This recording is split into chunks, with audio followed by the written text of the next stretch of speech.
This is Free Talk Live. We're here in Acapulco on this live Sunday edition of the program. Welcome to it. Our toll-free number, should you wish to reach us and talk on the radio, is 855-450-FREE like freedom. That's 855-450-3733 as we prepare to enter the week leading up to Acapulco, which kicks off on Thursday. With you tonight, it's Ian. And Mark. So, Mark, last night on our live Saturday edition of the show, we started a story about this so-called Green New Deal, and you told me tonight you think this is such an important story that we should continue it. Yes, we did. Even though it's just a proposal.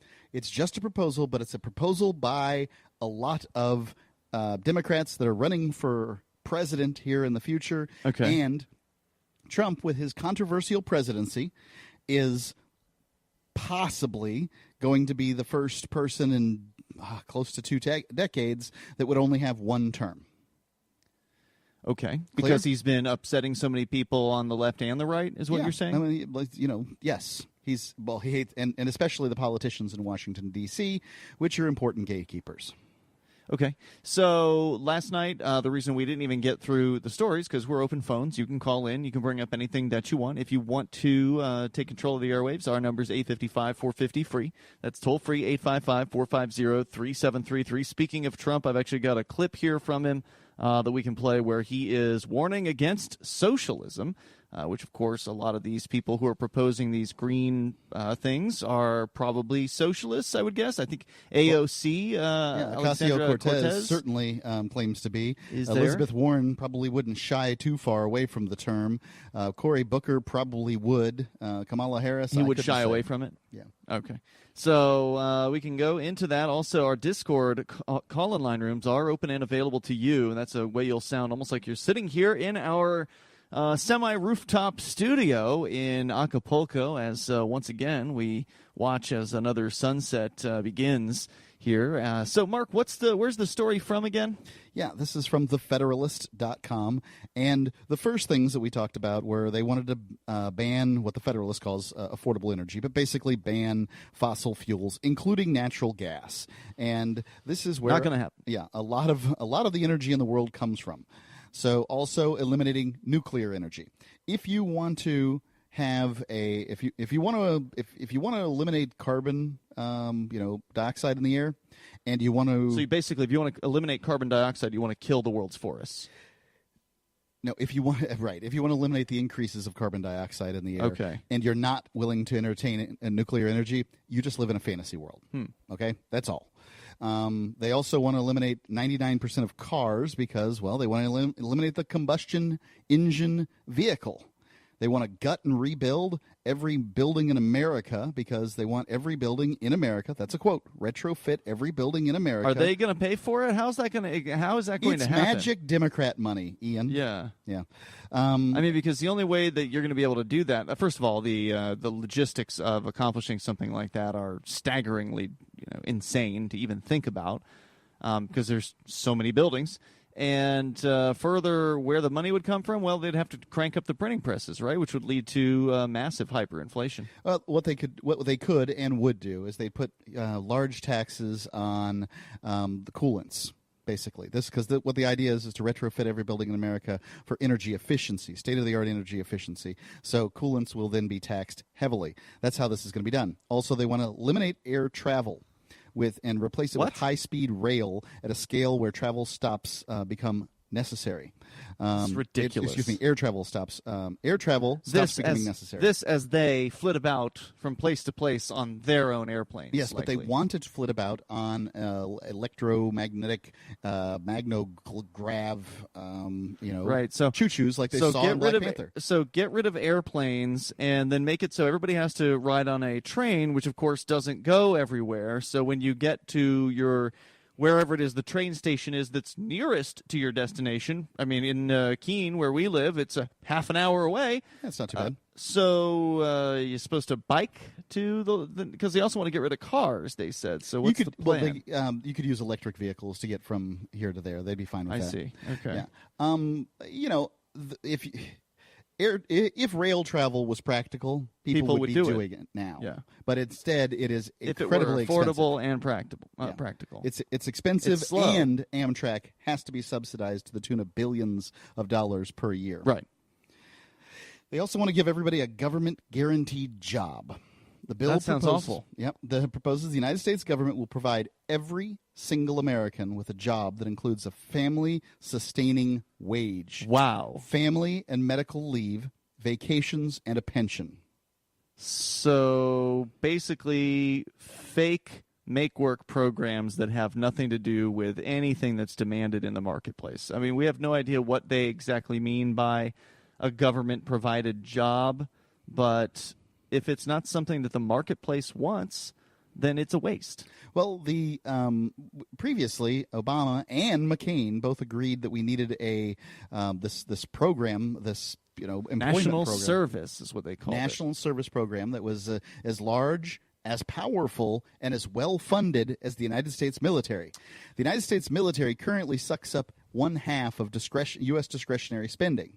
That's a lot. That's a very large proposal as far as costs go. And already the United States is $22 trillion in debt and going further in all the time. Now, were they talking about, it's been a while since we've talked about national service. We did cover that when it was happening, but that was McCain and Obama, Well, here so it that was is 11 again. years ago.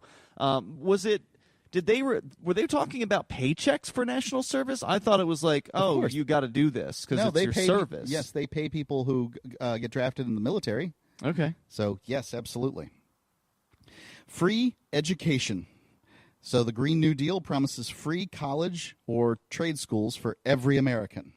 So make college worth even less than it currently has been Right. devalued. What we need is 13th, 14th, 15th, and 16th grade. Basically, the idea being that let's go ahead and make it so that everybody's got the exact same certification. They've got the same degree.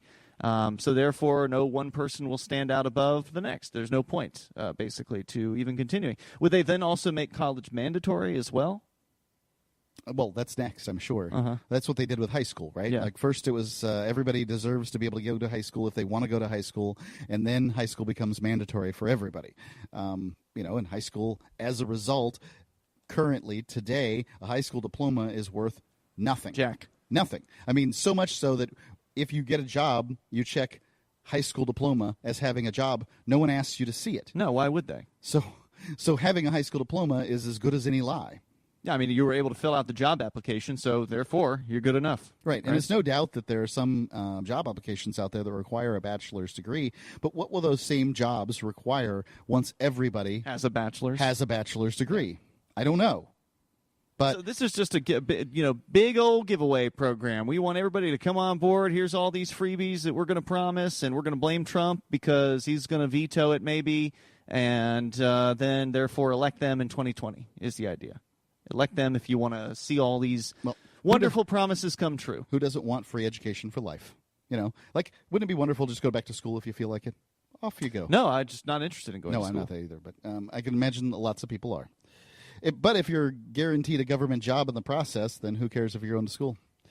Let's see, the Green New Deal promises the government will provide... What happens, hold on, before you go on, what happens if you are guaranteed a job and you just don't show up?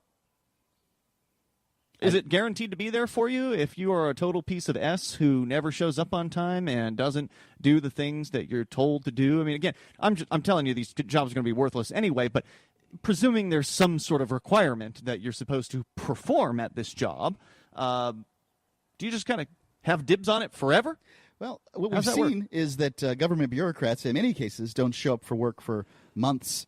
Sure, They they keep getting paid. Yeah, they'll show up for 2 hours, and we've got there's all kinds of stories out there of government bureaucrats who manage to get jobs where they basically don't do anything. I'm surprised they went with this halfway approach of promising jobs when others have talked about this UBI, this universal basic income, which basically doesn't even require that you even have this idea of a job. It's just here's a check. There's a different article on that, but actually there's a quote from the Green New Deal that says that they will provide some kind of funding for people who...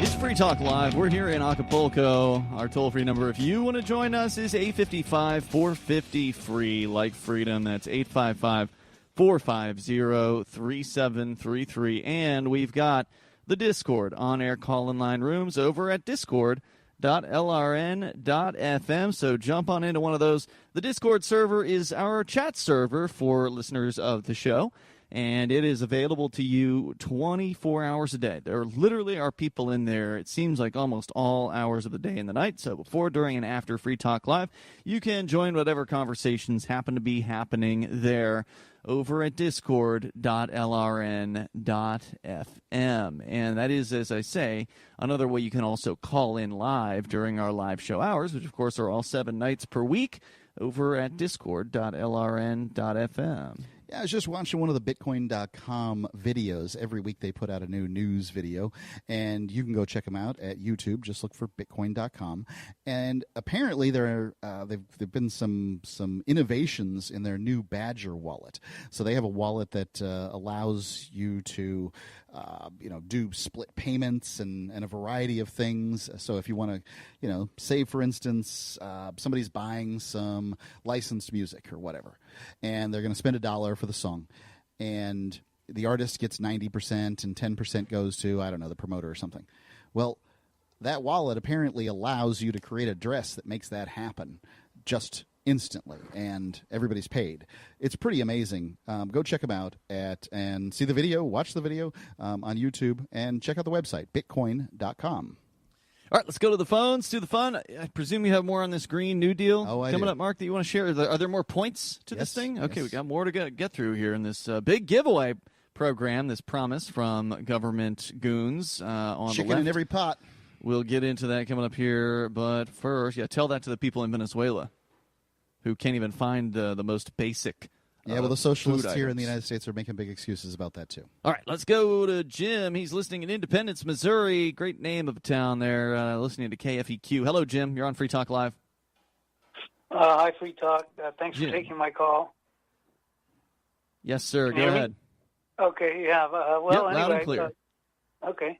Well, I'm envious of you that you're in Acapulco. It's very beautiful here.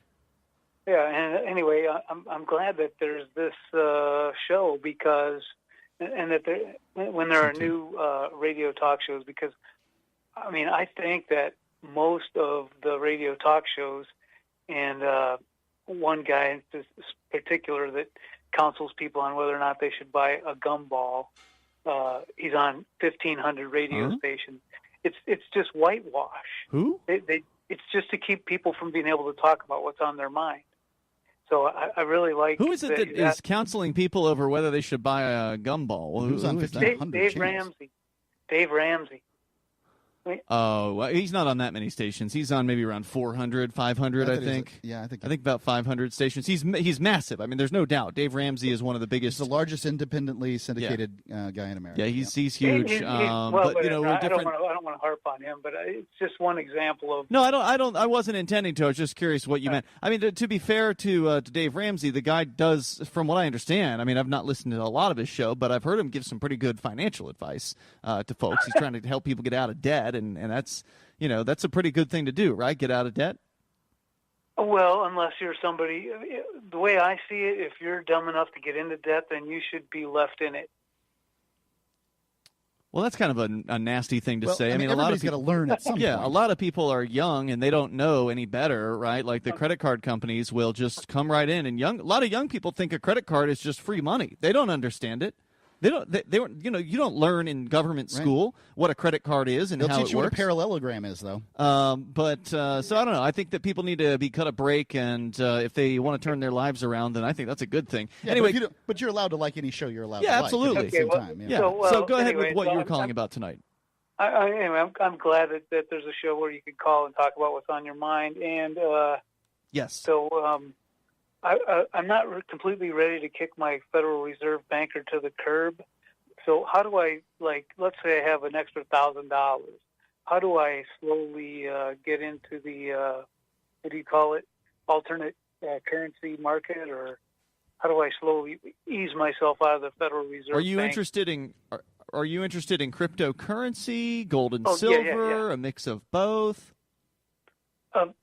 Well, just I yes don't have Yes to what? $15,000 to buy a Bitcoin. Let's just say that This is the right. So this is a common misunderstanding of Bitcoin. So you do not need to buy an entire Bitcoin. That's the good news. If you have $1,000 to invest, and let's say you want to put half of that into cryptocurrency, so you've got $500 that you want to put into crypto like Bitcoin, you can buy $500 worth of a Bitcoin. Right now, that would get you over a tenth. I think right now was it around $3,600? I think so, per Bitcoin. $3,600. So that would get you over a tenth of a Bitcoin without having actually done the math. That you can hold on to, and hopefully that will go up in value over time. So, as far as If you getting, want to hedge further, you can get one of the Bitcoin Cash too.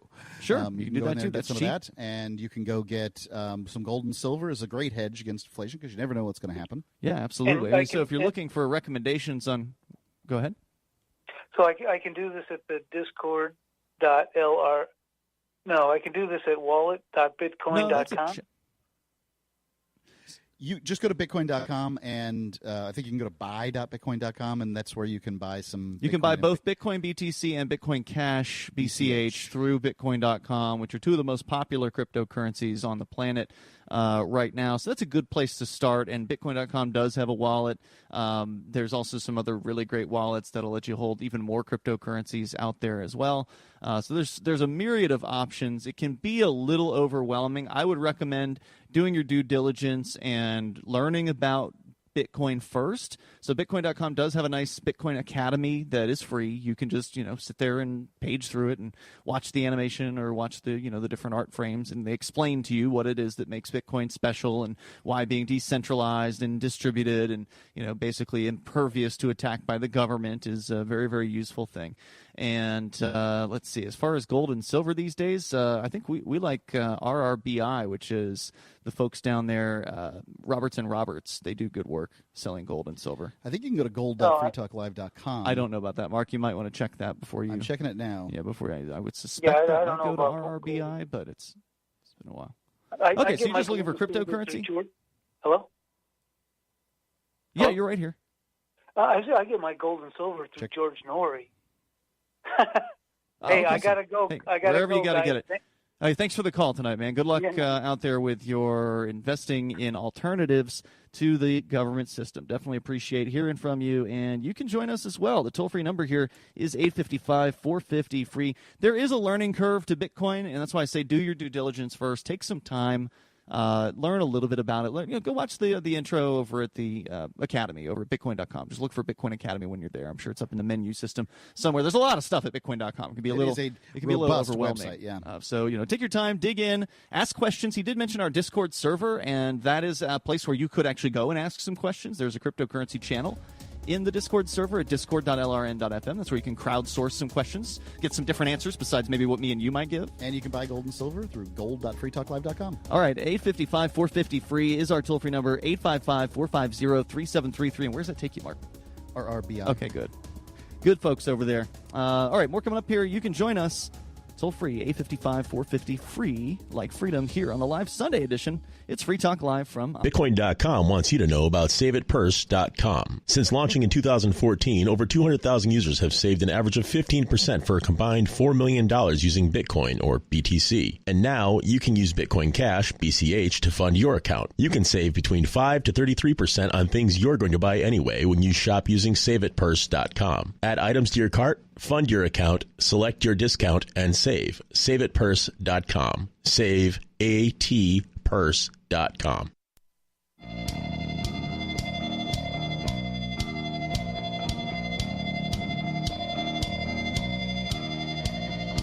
here. It's 855-450-3733. We've also got the Discord on-air call-in line rooms over at discord.lrn.fm, as well as great features on our website. So head over to freetalklive.com. and enjoy the various different features that we have there, including the new Free Talk Live video clips that are not technically on our website. Maybe I should add a link to the site, to the new clips. Isn't there clips.freetalklive.com? There is clips.freetalklive.com, but it's not actually linked to from our site's menu system. I mean, not that anybody goes to our website anymore, but it's still there in case you'd like to. People type in the URLs. Do they? Yeah. Okay. So clips.freetalklive.com is where you can go. That'll take you right to a YouTube channel that has been featuring. It's come back. It's called Liberty Bits. It used to exist, and it was busy like maybe 4 or 5 years ago.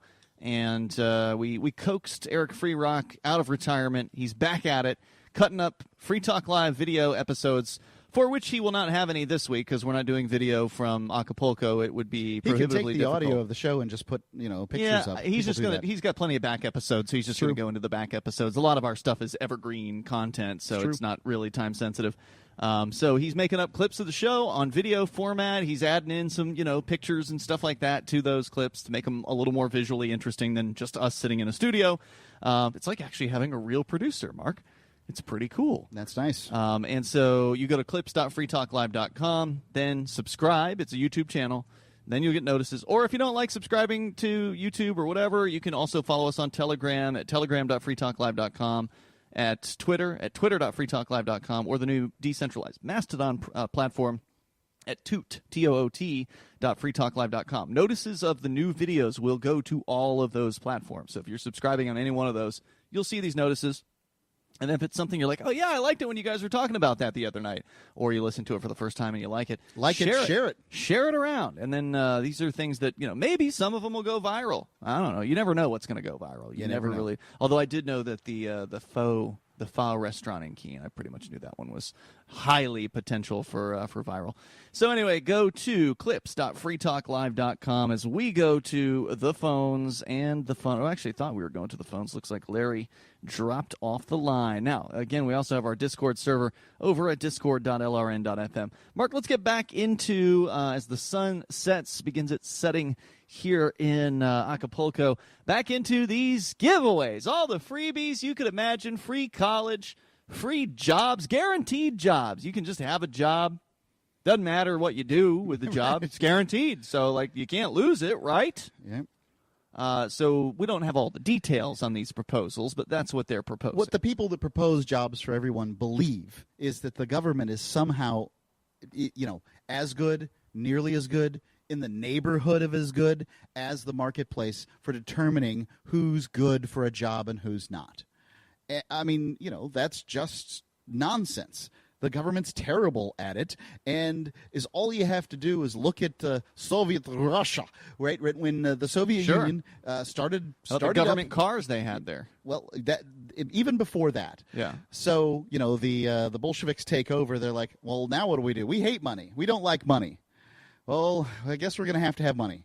Well, how are we going to price things? We don't know what the proper things to price. Just get the central committee together, and they'll decide. They use the Sears catalog. Yeah, that's how they priced things, because they didn't. There isn't, which of course has nothing to do with whatever things are actually worth in Russia, right? There's no feedback mechanism. Yeah, Russia was a backwards place, and certainly once you tried communism in a backwards place, you just got backwards communism. I understand, but it wasn't going to work anyway. It's not going to work. It doesn't work anywhere. It never does. Finland tried a universal basic income recently, and they found that doesn't work either. Ladies and gentlemen, it just doesn't work. They just didn't try hard enough, Mark. Nope, they didn't. That's what somebody's going to say who likes that stuff. But whatever. All right, so you got more on the list. If UBI is going to work, it's going to work in the private market, not distributed by government. Anyway, the government's now in the Green New Deal wants the government to provide healthy food to every American because that worked really well in Russia, where people waited in bread lines, and it's working great down there in Venezuela as well. They're using this term. The government took over the grocery stores down there, and there's nothing left. Well, they've been going for this for some time now. They've been prepping us with the term food deserts. Right? So, no, I've never heard that. Oh, yeah. A food desert is a place where As opposed to dessert. A desert. Certainly, yes. There are food deserts. Yeah. Food desert is a place, usually in the inner city, where somebody cannot readily obtain, whole meats, whole food, vegetables, fruits, things like that. Okay. Because it's just, because people in those areas want to eat chips and processed foods and things like that. They're cheaper and tastier and all that stuff. I mean, there's secret ingredients. Secret ingredient is fat, MSG. sugar, salt. MSG, right? Yeah. I mean, Sign me up. Those things work. And ultimately, this is what we've been going for. But I had pigs for a long time. For years, I raised pigs. And I had a deal with a local food bank. One of the things that we would get from that local food bank, a lot of things that we get from the local food bank were the rotting fruits and vegetables. Because poor people, even when given fruits and vegetables for free, would not take them. Wow. Not in the quantity enough at least to get rid of them. And so I'm taking all kinds. It's one thing when you're talking about bread, right? Like bread, especially artisan breads and stuff like that. So with the places that make breads for a living might hold the bread for 1 or 2 days. Mm-hmm. And then they give it to the food pantry. The food pantry then holds the bread for 3 or 4 days, maybe a week. Mm-hmm. And then the pig guys get it. Got it. But fruits and vegetables last much longer than that. And they just weren't going. Now, the candy, never got the candy. There was a room full of candy, and they never gave me any of it. Huh. Sometimes they give me donuts and stuff, so, I mean, I'm quite qualified. But a donut can go stale. So Pig don't care. Yeah. I'm just saying, no, pigs don't care. I'm just saying that, what you're going to have to do is you're going to have to go get poor people, and you're going to have to shove fruits and vegetables down their throat because they don't want them. Yeah. I don't know why. I don't have any good answers for you. They're just not making those decisions. Maybe it's the middle class ladies who get their family together and they want everything perfect. Maybe they're the ones that are good about fruits and vegetables. Well, see, Mark, here's what they'll do. They're going to give away. I'm sure free healthcare is coming on this list. But nope. No, free healthcare is already. They've already taken care of that. That's off the table. Really? Yeah, free healthcare is not included in this list. I didn't think that we had government-run healthcare in this country. Well, you do. Well, the government highly regulates healthcare, but it's not single payer yet. If you don't make enough money, then the government will subsidize your insurance. Really? Yes. Yeah. Oh, okay. Well, it's still not the same thing as single payer, where the government is single payer. It's bad. I mean, what we have is a mixed bag of junk when it comes to the healthcare system. But here's what they can do, Mark. They're like, well, look, you're getting your government money healthcare, your government-funded healthcare, and if we find out you're not eating your fruits and vegetables, we're just not going to provide you with the health care. They're trying to do that in Great Britain already. Mm-hmm. They're farther down the pike on this one. Right. And they basically, when kids go to school and that sort of thing, they're trying to get into the house to make sure that they're getting their fruits and vegetables already. So especially if a kid is receiving special attention at school or whatever, well, one of the problems could be they're not getting enough fruits and vegetables, so we got to make sure they get that. So they're pretty thoroughly ensconced, and we're just going down that particular rabbit hole. And don't forget the millions, over 1 million closed-circuit TV cameras that they have in London. Right. Yeah. It's a Sir, is that a candy bar in your hands? Yep. How are you going to enforce this stuff? Because they don't have just closed-circuit. Remember, they have speakers. Yes. At least as of a decade ago, they can yell at you. Right. By the way, somebody got in trouble recently. Got a news article on that one. Somebody got in trouble recently for covering his face from one of the cameras. That's right. I heard about facial recognition software. You can't be hiding your face anymore. All right. What's next on this list next of free thing. Ridiculous nonsense? Yeah. The Green New Deal promises that the government will provide safe, affordable, adequate housing for every American citizen. So there you go. Wow. Free you just houses. get it all, man. A free job, free house, free education. I mean, what do you have to do? There's like nothing you have to do, right? Just suck air. I like the buzzword affordable housing. Mm. What it suggests is the marketplace can't handle allocating proper housing. And, I see that there's people that are caught in situations. San Francisco, Seattle might be difficult to get some housing that seems affordable, but, presumably paychecks are commensurate. We will continue here. Is there more on this list? 2 more. All right, we got more of the freebies. What else could they possibly give away for free? How about there's a band. Free Eternal Life? It's Free Talk Live. More coming up.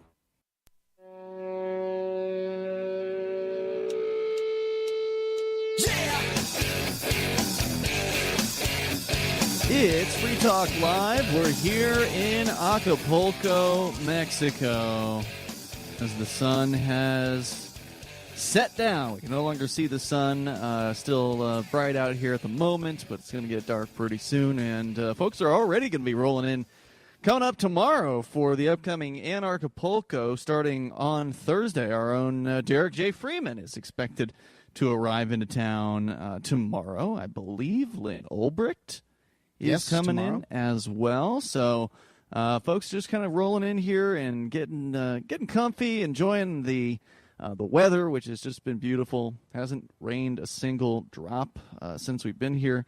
And it's Ian and Mark here in our remote studio. We're going to be live all the way up through Tuesday. So for the next couple days, we're live.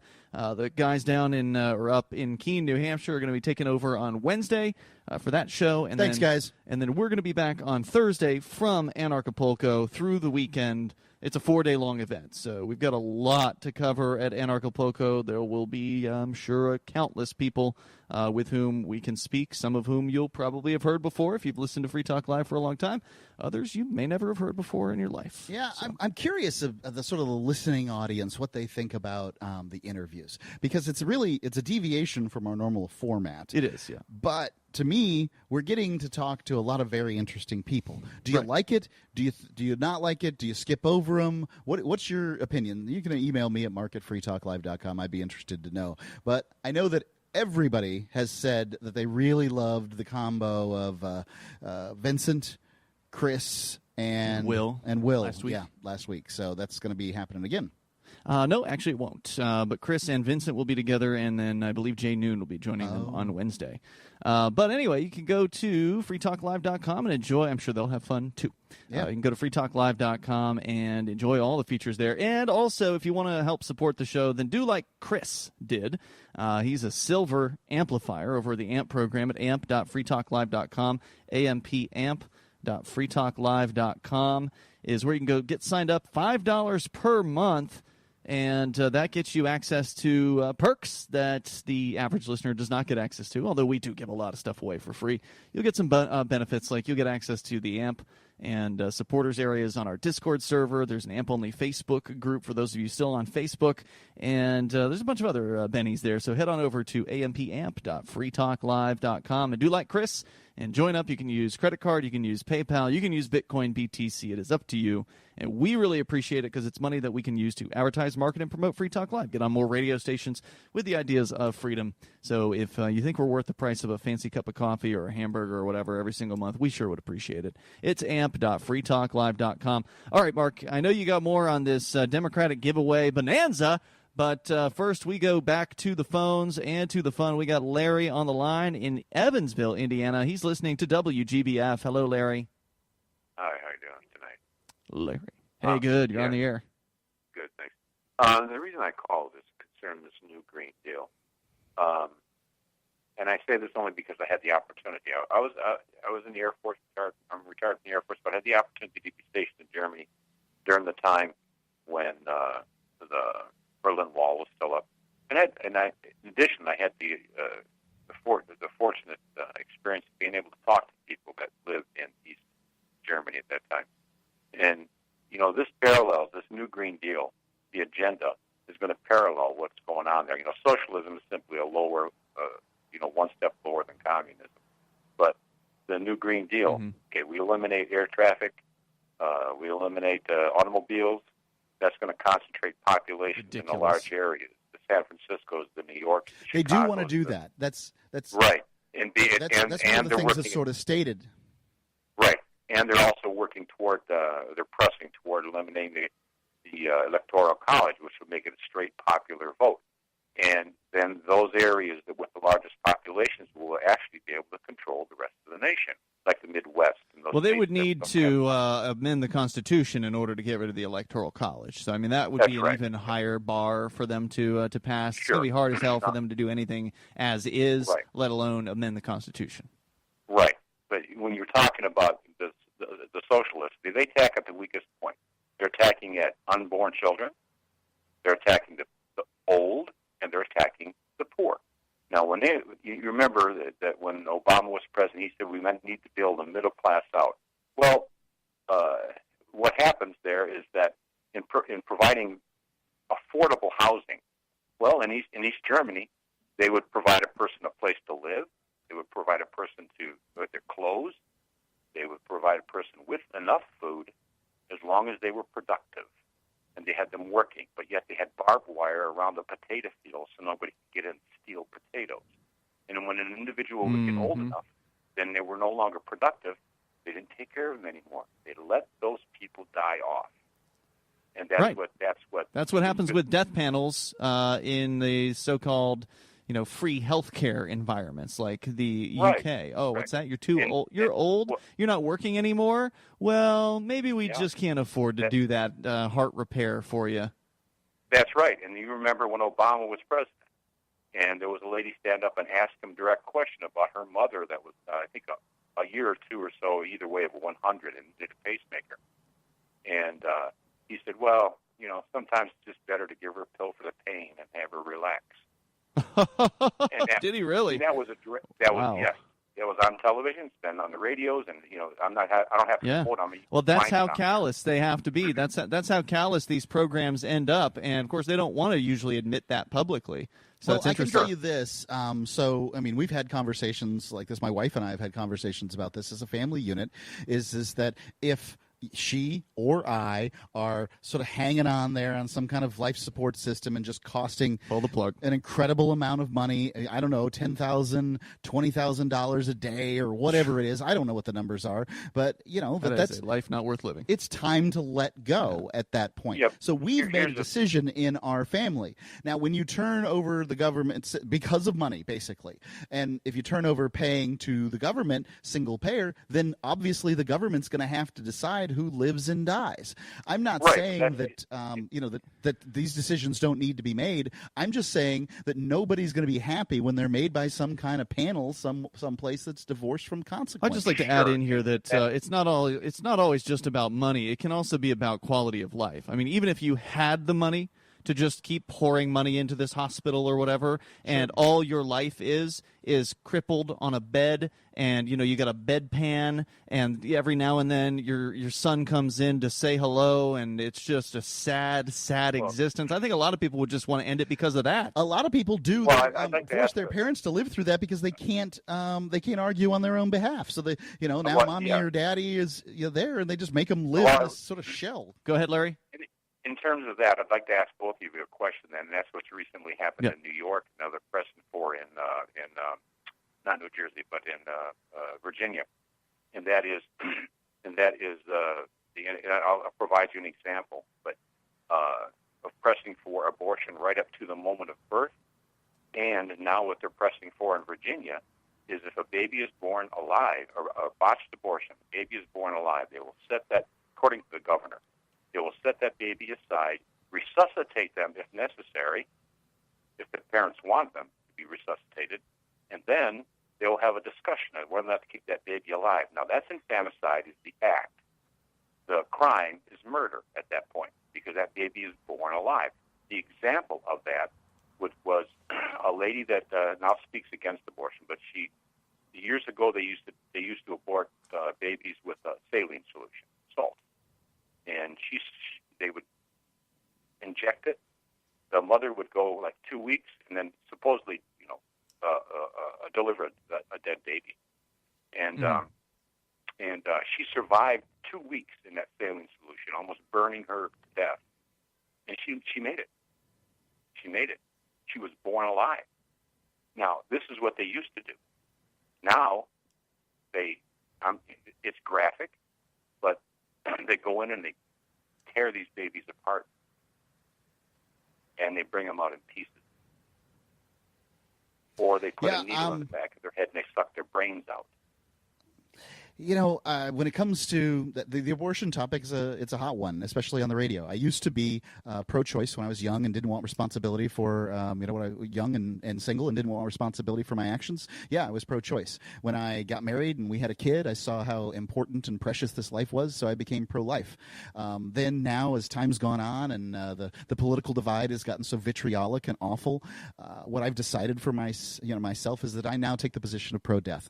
That if people who are disproportionately have low IQs, disproportionately are poor and going to remain poor, and disproportionately vote liberal, then why should I care whether or not they commit genocide on themselves?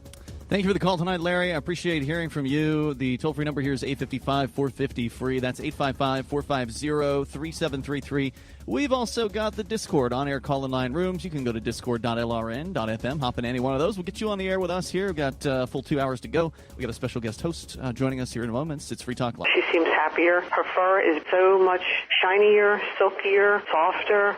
She has really mellowed a lot. Sheba is 105 lean pounds of shiny, smooth, happy dog for life. The shedding has stopped. The itching has stopped. Since 2001, we've helped more than 250,000 dogs get over their nutritional deficiency miseries. And saved our customers bazillions in vet bills. Everything we tried failed except the Dynovite. Come to Dynovite for help. DINOVITE.com. If you want the dog to be healthy, you got to feed it something healthy. The omega-3 fatty acids, flaxseed, zinc, alfalfa, the digestive enzymes that are cooked out of regular dog food. Dynovite is nutrition. Dynovite for life. Don't let your dog itch, scratch, stink, or shed like crazy. Come to Dynovite for help. 859-428-1000. 859-428-1000. DINOVITE.com.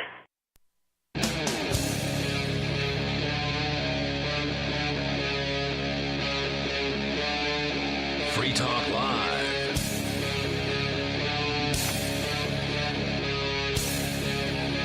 Yes, it is Free Talk Live, and we're kicking off another hour here on our live Sunday edition of the show, day number 4, as we're live here from our semi-rooftop studios in Acapulco, as we watch what is a very pretty sunset. Sun's gone down at this point, but the sky is still colored in a variety of ways. It's very, very nice. Being here, Ian and Mark, as it has been for the last hour, but now joined by a special guest co-host, Tatiana Moroz. Hello, Tatiana. Hey, thanks for having me today. Sure, our pleasure. Thanks for spending your most of your day with us. Actually, we went out and went to what was the island that we went to, Mark? La Roqueta. La Roqueta. Little rock. Yeah, and it was a little rock too. Yep. It was. I mean, it wasn't a small island. It wasn't humongous, but it was. No. I mean, it was. Yeah, they had a little resort on it and some great beaches. We took a boat out there and one of those semi-glass bottom boats, and then on the way back in, I was impressed by the boat driver who just shoved his way into a bunch of like the place we were supposed to get off and get back onto the mainland. There were already like 6 boats that were lined up, and I'm like, okay, so I guess we're gonna have to wait till somebody leaves. He just went right in and made his own way, which was pretty cool. Yeah. No, they really don't. So fun stuff here today in Acapulco. And as I said, more folks are going to be showing up. Derek J. Freeman should be arriving tomorrow. Lynn Olbricht going to be arriving tomorrow as well. So if you're just tuning in, Mark, you've been sharing a story. We actually started it last night, and we didn't get very far into it. So tonight we've managed to, I think, get through most of it at this point. And there's a little bit more on this Green New Deal. Now, this is apparently 2 more points. Yeah, this is a multi-faceted proposal of basically just a total free stuff giveaway. Everything has been promised here. Free education. I don't think they mentioned health care, but you said that's already basically in place by government standards. Give us a quick recap. Everybody gets a house, safe, affordable, adequate housing, a healthy food diet, free education, government guaranteed job. It's just a smorgasbord of free crap from the government, which of course means that it's going to be awful. Exactly. Yeah. And when in case nobody else was convinced by this, the last one here, the free thing, Green New Deal aims to provide free money, economic security for all who are unable or unwilling to work. Okay. Right. Suddenly I have just ceased to be willing to work. There's going to be a lot of people who would rather just get a free paycheck than do anything at all to receive it. Right. And if it drives another 5% out of the workforce, then how's America going to compete on a global scale? I don't know. Sounds like a bad idea to me. I don't want to find out. Right. Here's a bonus thing is a ban. They're going to ban meat. Ocasio-Cortez. admits that she can't get zero emissions in 10 years because we aren't sure that we'll be able to fully get rid of farting cows and airplanes this for that real? fast. Oh, cow farts are real. Dairy barns have to be designed to deal with the methane because they'll just explode. Really? Yeah, it's serious business. Methane is a big buildup, and it's a greenhouse gas, and cows are the worst producers of it. You can do a lot for the environment. You can do more for the environment. So they want to commit genocide against the cows, basically. Put them all to death? Well, the idea? that's what we're doing already. I mean, you just have more of them. So yeah, they want people to eat far fewer cows in their diet. But if you want to do something about this, I recommend ground pork. Replace half, maybe 3/4 of the ground beef that you eat in your diet with ground pork. Then you're already doing most of this stuff. Pigs their don't fart? farts. Well, they do fart, but they don't fart methane, and that's a big difference. They don't have the same kind of gut system that cows have. So there you go. Problem solved. We don't need to, we don't need huge bans or anything like that. But they're talking about making the cow an endangered species here, right? Well, I mean, they're saying that the cow is ruining the earth. It seems ridiculous. I would say that there's some argument for the domestic, bovine population producing too many greenhouse gases. Sure, I'll go for that, but I don't think that you're going to solve it through these sorts of regulations. People don't like that. They're not going to give up their steaks if they're told you can't have steak. That's going to be that's a loser. Well, on no, its face. It'll just get hard. It'll be more difficult to acquire steak. You'll have to do it through the black market.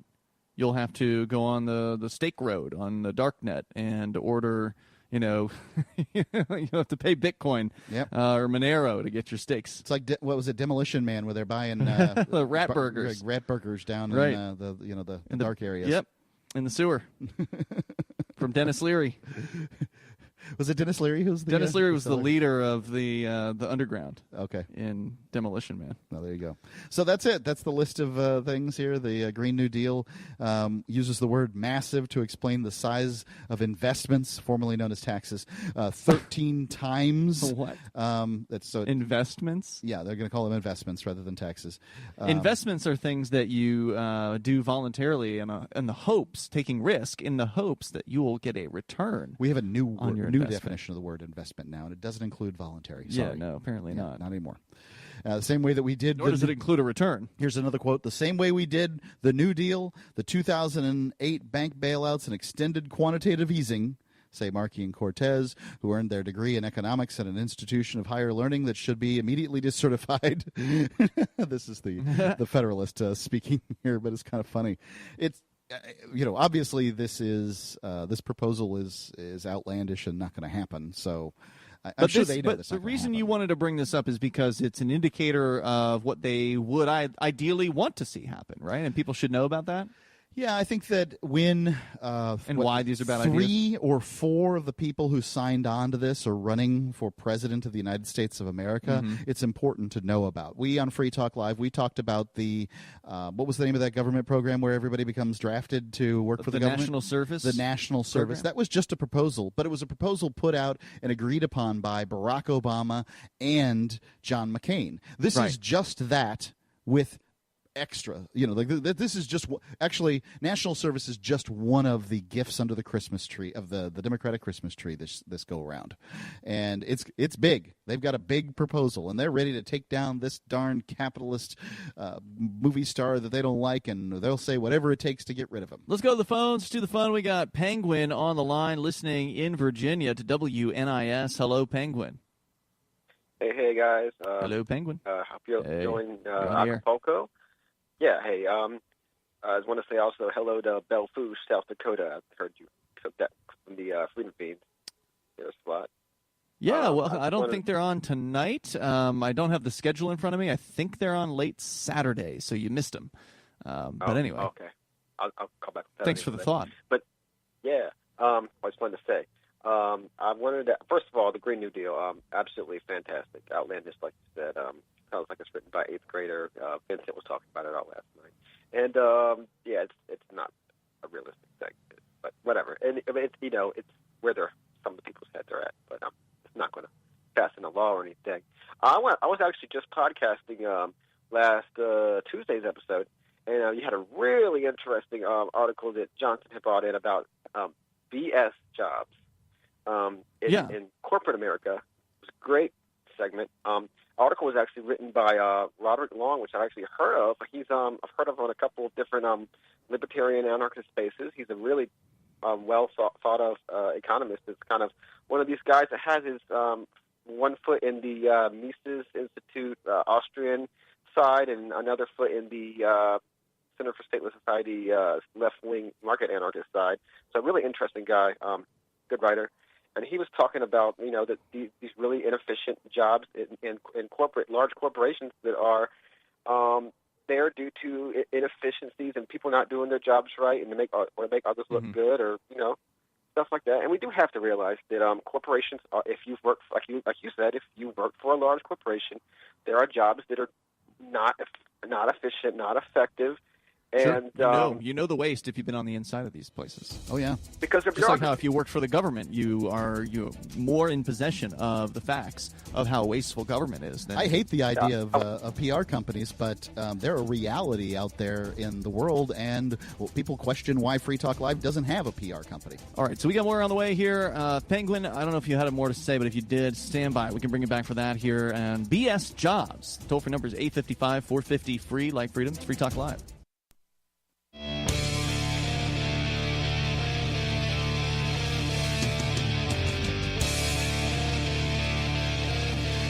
This is Free Talk Live. We will take your calls and your thoughts about whatever you want. The toll-free number here is 855-450-FREE. We also have the Discord on-air call-in line rooms. They're open and available to you over at discord.lrn.fm. Just hop on into the server there. Join one of the top 4 channels, and we'll notice you there at some point. We'll join the channel with you. We'll get you on the air, and you'll sound almost like you're sitting here in the studio with us. And it's Ian and Mark, as it normally is here, it has been normal for the last 4 days here in Acapulco.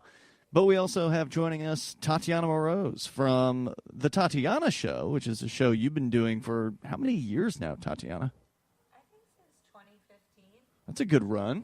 I think so. Several years, doing basically weekly-ish episodes, I think, generally.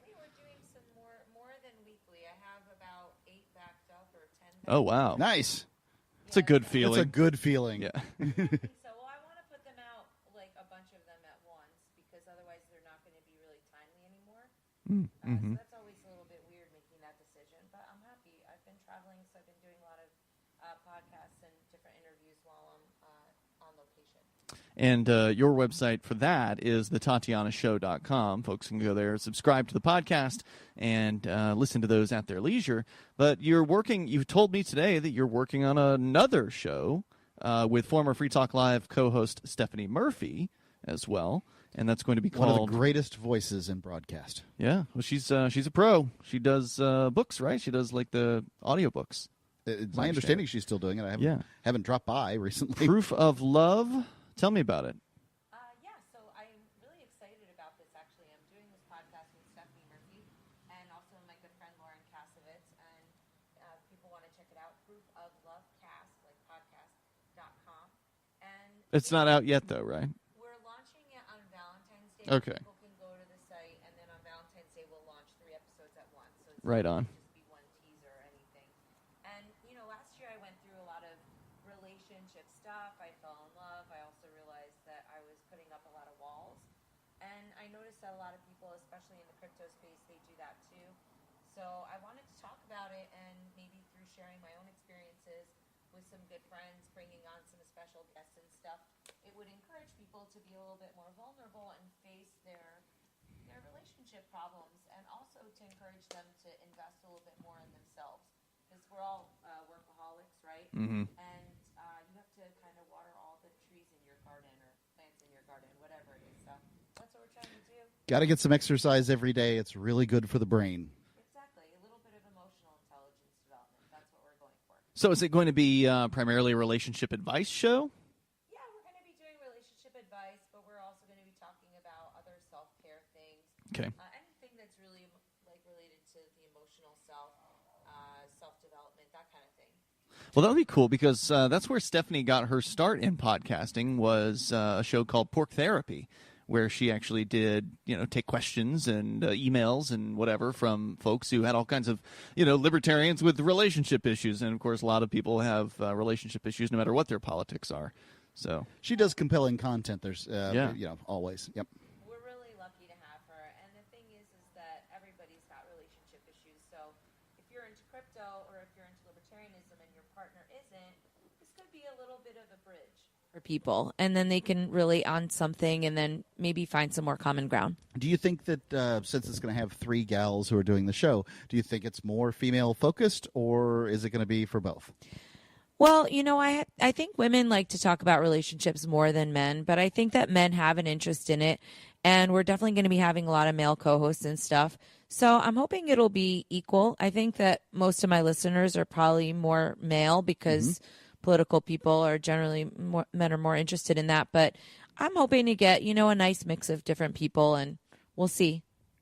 Indeed. Well, we will see. I hope that I hope that people will give it a shot. Men will give it a shot. Just because it's about relationships doesn't mean that you don't need that. I mean, most of life is relationships, and you may be caught up in this thing or the other thing right now as your, main focus, but relationships don't take care of themselves. No, they don't. And, my friend, she said to me one day, she says, everybody wants love. And I think that when you're trying to date, I'm single, so I'm out there trying to mingle, and it can be really challenging. So I think keeping that in mind, though, that even if people have walls up, there is somebody on the inside that might want to be closer. They just don't know how to do it. I don't know. I think men sometimes have that problem, but unless you guys want to end up, old and alone, I don't think anybody really wants that. So you have to put that investment into a relationship with somebody beyond just, Tinder. One of our episodes that we talked about with Julia Taransky, who is a special guest, is basically the Tinder apocalypse. So we're going to be talking Tinder about apocalypse. Yeah, that's definitely the way that people are kind of disposable and the way that you have these shallow relationships these days, even though you've got modern times bringing us together and it's cool that you can shop for a dude in your pajamas, but that isn't really committing to actually meeting with somebody and engaging with them. It sounds like it'll be an interesting conversation. I think it's going to be fun. I find the internet to be, if Facebook's any indication, I haven't done a lot of dating in the last 10 years, but I will say that if Facebook's any indication as to what relationships are like, you just get misunderstood too much on the internet. Just typing, somebody I'm going to see later on that day, I've had situations where they've misunderstood what I've said and it just sounded too callous or whatever, right? Because the intonation's not there, the tone, all the other context of facial features and these kind of things, and that's it. It's not good for relationships. Yeah, I think texting is not our friend, but I like talking, and people don't even do that anymore. They don't look at each other anymore, and they don't even get on the phone anymore. No, and there's also a little bit of a lack of courtship, and I think that a lot of women really want that. I think what a lot does of that mean?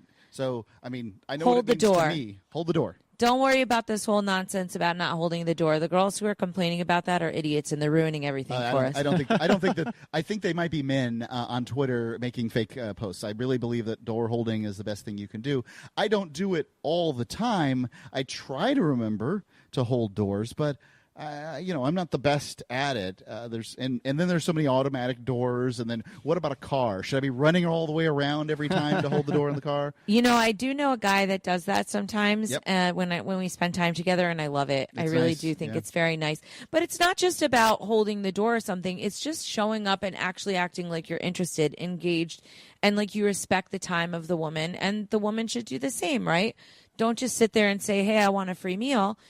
Try and engage with the guy, make him feel good, make him feel appreciated.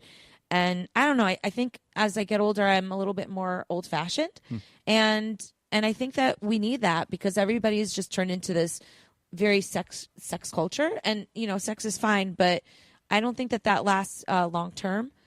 So that's what I'm going for. So one of the things I heard from the pickup artists, and I know that they're not generally well liked in these circles, but I will say this that I thought was kind of a good idea was to schedule coffee as opposed to meals. What do you you know what I'm talking about here is rather than going on a coffee date, that way nobody feels any obligation and you're just kind of feeling everybody out, and then you can start planning the big fancy restaurant meal. What do you think about that? Let's get back to it here in just a moment. I realized we didn't get to Penguin, who I put on hold, so we'll get back to him too. Sorry, Penguin. On the way here is we can talk about relationships, we can talk about corporations, we can do all that stuff here. We got plenty of time for it here tonight on the live Sunday edition of Free Talk Live. The toll-free number 855-450-FREE. That's 855-450-3733. Does your dog itch, scratch, stink, or shed like crazy? Come to Dynavite for help. Order a 90-day supply of Dynavite. Everything we tried failed except the Dynavite. Pick up 2 bottles of Super Mega Fish Oil. Get the 3rd bottle free. Packed with omega-3, DHA, and EPA fatty acids. Super Mega is great for your dog's immune system, healthy skin, and soft, shiny fur. Dogs love it. Try Super Omega Fish Oil. Buy 2, get 1 free. At Dynavite.com. DINOVITE.com.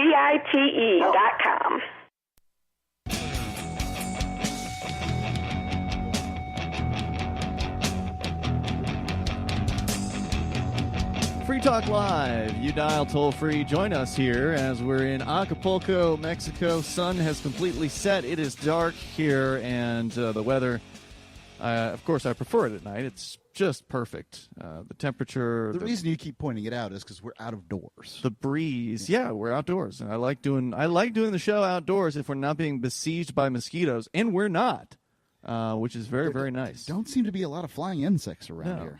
They exist. The first night, I did have one mosquito in my room, and so we got I've had my screens open, or I've had the doors open, screens, but there was a screen that had been busted out, I guess, by the previous tenant. So mosquito got in that night. I fixed the screen. It's the most next attention day. You've had at night in months. I fixed the screen the next day, and it was it's been all good ever since then. So surprisingly low count of biting insects here. At least at the part of Acapulco we're in right now. And as I said, everybody's gearing up for the upcoming Acapulco event coming up here starting on Thursday. Do you want to have a website where you can find businesses and events and things that are focused for libertarians? Well, we've got it for you, liberty.menu. You can connect with and share with others there. It's got a little bit of a social network aspect. There's a directory for events, businesses, and digital content. Use of liberty.menu is exclusively for individuals who reject the initiation of force and for those who agree to abide by the ethics of the non-aggression principle. Put your voluntarist ideas into action at liberty.menu and use code FTL. You get a free special badge. It's liberty.menu. Mark, you'd asked Tatiana a question before we went to break there. Can you make a note of what that question was so we can come back to it? Because I want to get Penguin back on the line because I apologize. We made him wait way longer than I expected to. And Penguin, you're back on. You called in about corporate waste. We certainly are familiar with government waste. There's no shortage when it comes to government waste. They keep screwing everything up because they don't have the right incentives. They don't have market signals. They can tax and just keep on bringing in the same amount or more every single year, regardless of how good of a service they're providing. In the corporate world, they have competition, but in some cases, it's not a whole lot of competition. And there's just, between mega corporations, between them all, there's a lot of waste. So I know that's what you called about. Go ahead with what else you wanted to say. Yeah. So large corporations are. Hey, you hear me? Got you. Go ahead. Okay, yeah. Large corporations are still bureaucratic, and that's just the problem of these large organizations, even when they're private. And like you said one time, the state has the government has an influence on that. 'Cause big likes big, and the government incentivizes and likes to deal with large corporations in many senses. And like was said during that segment, the phrase is big likes big. That's what he said, Mark. Yeah. Well, he was. He didn't say big likes big. Yes, he did. I did. I was quoting Ian, my actually. headphones aren't working that well. Okay. Yeah. He probably was quoting Mark, but anyway, either way, go ahead. Yeah, well, you were quoting Mark, but yeah, and then there's some situations where like the right hand doesn't know what's going on with the left. That was actually said during the segment too. Yep. And a segment spoke to me because I had a what I considered a BS job that didn't seem pointless. Not just pointless, but had a very low satisfaction, low agency. There was really no way to succeed. Some of the details were a little different, but I left. I temporarily taking lower pay while I'm working on starting a business, but I have more agency. I have way more agency economically and freedom, and that's what you have to do sometimes, because a pointless job does not give you the kind of satisfaction actual economic agency does.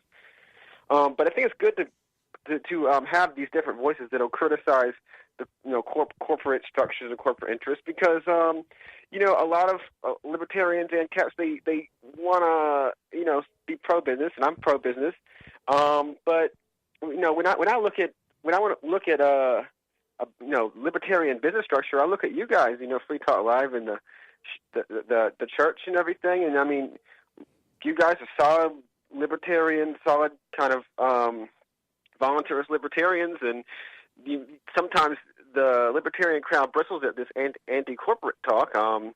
But when the way you run your organization is very lean, very low, not very open, very straightforward. Yeah, I've with never. the employees. I mean, even back when. And with the customers? Yeah, even back when Free Talk Live wasn't run by the Shire Free Church, because the church came out in, I think it was 2013, and kind of took over the show. Back when it was a business, back in the day, it never was incorporated. There was never has been. People can write checks to Free Talk Live, but that's just a DBA on a bank account. There's no actual corporate entity behind it. So I understand the reason why corporations exist, and I understand the benefits of utilizing them. And certainly if a corporation benefits the Shire Free Church in some way, then we will use it. So for instance, the church does have a corporation. We've got a couple of them, actually. I thought it was the LLC. That's a corporation. Limited liability corporation. Nope, it's not corporation, it's a company. Okay, it's still a corporation, Mark. Right. Whatever you want to call it. It's a legal fiction that does not actually exist. Fiction, yes. It allows you to interact with and deal with these government bureaucrats. So if you need to own property, the government will not let you own property unless you have some sort of thing like this. Got to have an entity. So the church owns a corporation, and it owns a New Hampshire nonprofit as well, and that allows us to do other things, like, for instance, certifying community service hours and other neat stuff like that. Anybody who has similar ideas that can work with us can come to Free Talk Live, make a proposal, and if they can bring value to what it is we're doing, we'll work with them. So we have this sort of very egalitarian way of doing our business, for lack of a better term. And weren't the Koch brothers known for some different management model that was like atypical for corporations? I'm sorry, I don't recall what they called it, but there was a certain name for it, and I'm sure people out there are likely shouting it at the radio right now. But I did not ever take a whole lot of time to look into it. But it was one of those things where they tried to cut out like middle management and give people more responsibilities, even at the lower levels, give them more input into decision making, make them feel more like they were part of something more important than just a job, I think. And anyway, any other thoughts you want to share tonight?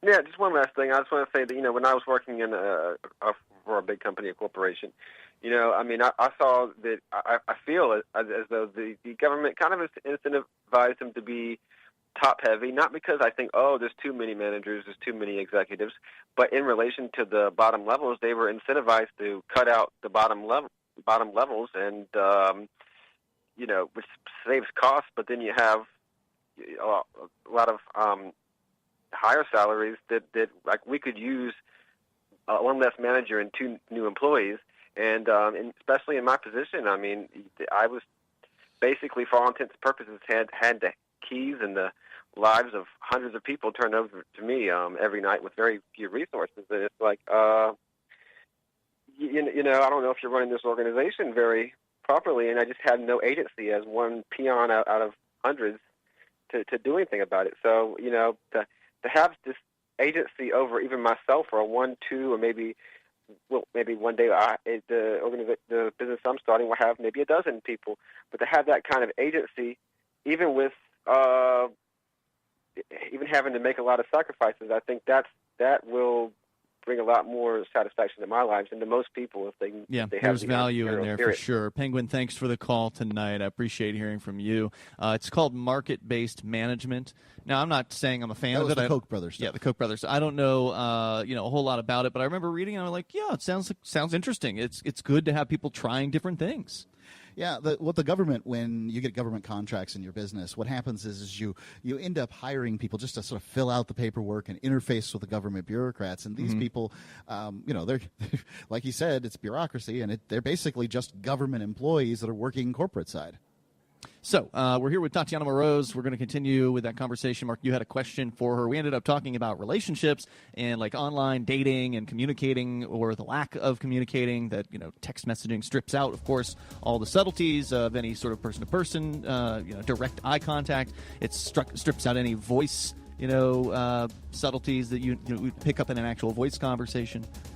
Tatiana was talking about going on dates, and what I was asking is that I'd heard this idea, and I never really thought about it when I was going out on dates. I'm like, I got to have dinner, so let's have dinner. But there was an alternative that was proposed, and I just kind of wondered about it. We'll continue with that coming up here.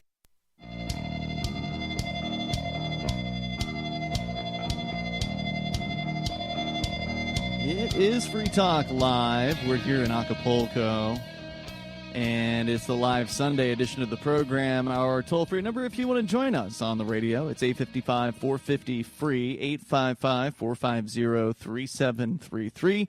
And you can join us online over at freetalklive.com. We do have the Discord call-in line rooms over at discord.lrn.fm, and that's where you can join one of those top 4 rooms there in the server. It's a chat server that is available to you live 24 hours a day. Get on over there, over at discord.lrn.fm. It's totally free. By the way, thanks going out to Brandon, who's a Free Talk Live Silver Amplifier. Brandon has joined the AMP program. AMP stands for Advertise, Market, and Promote.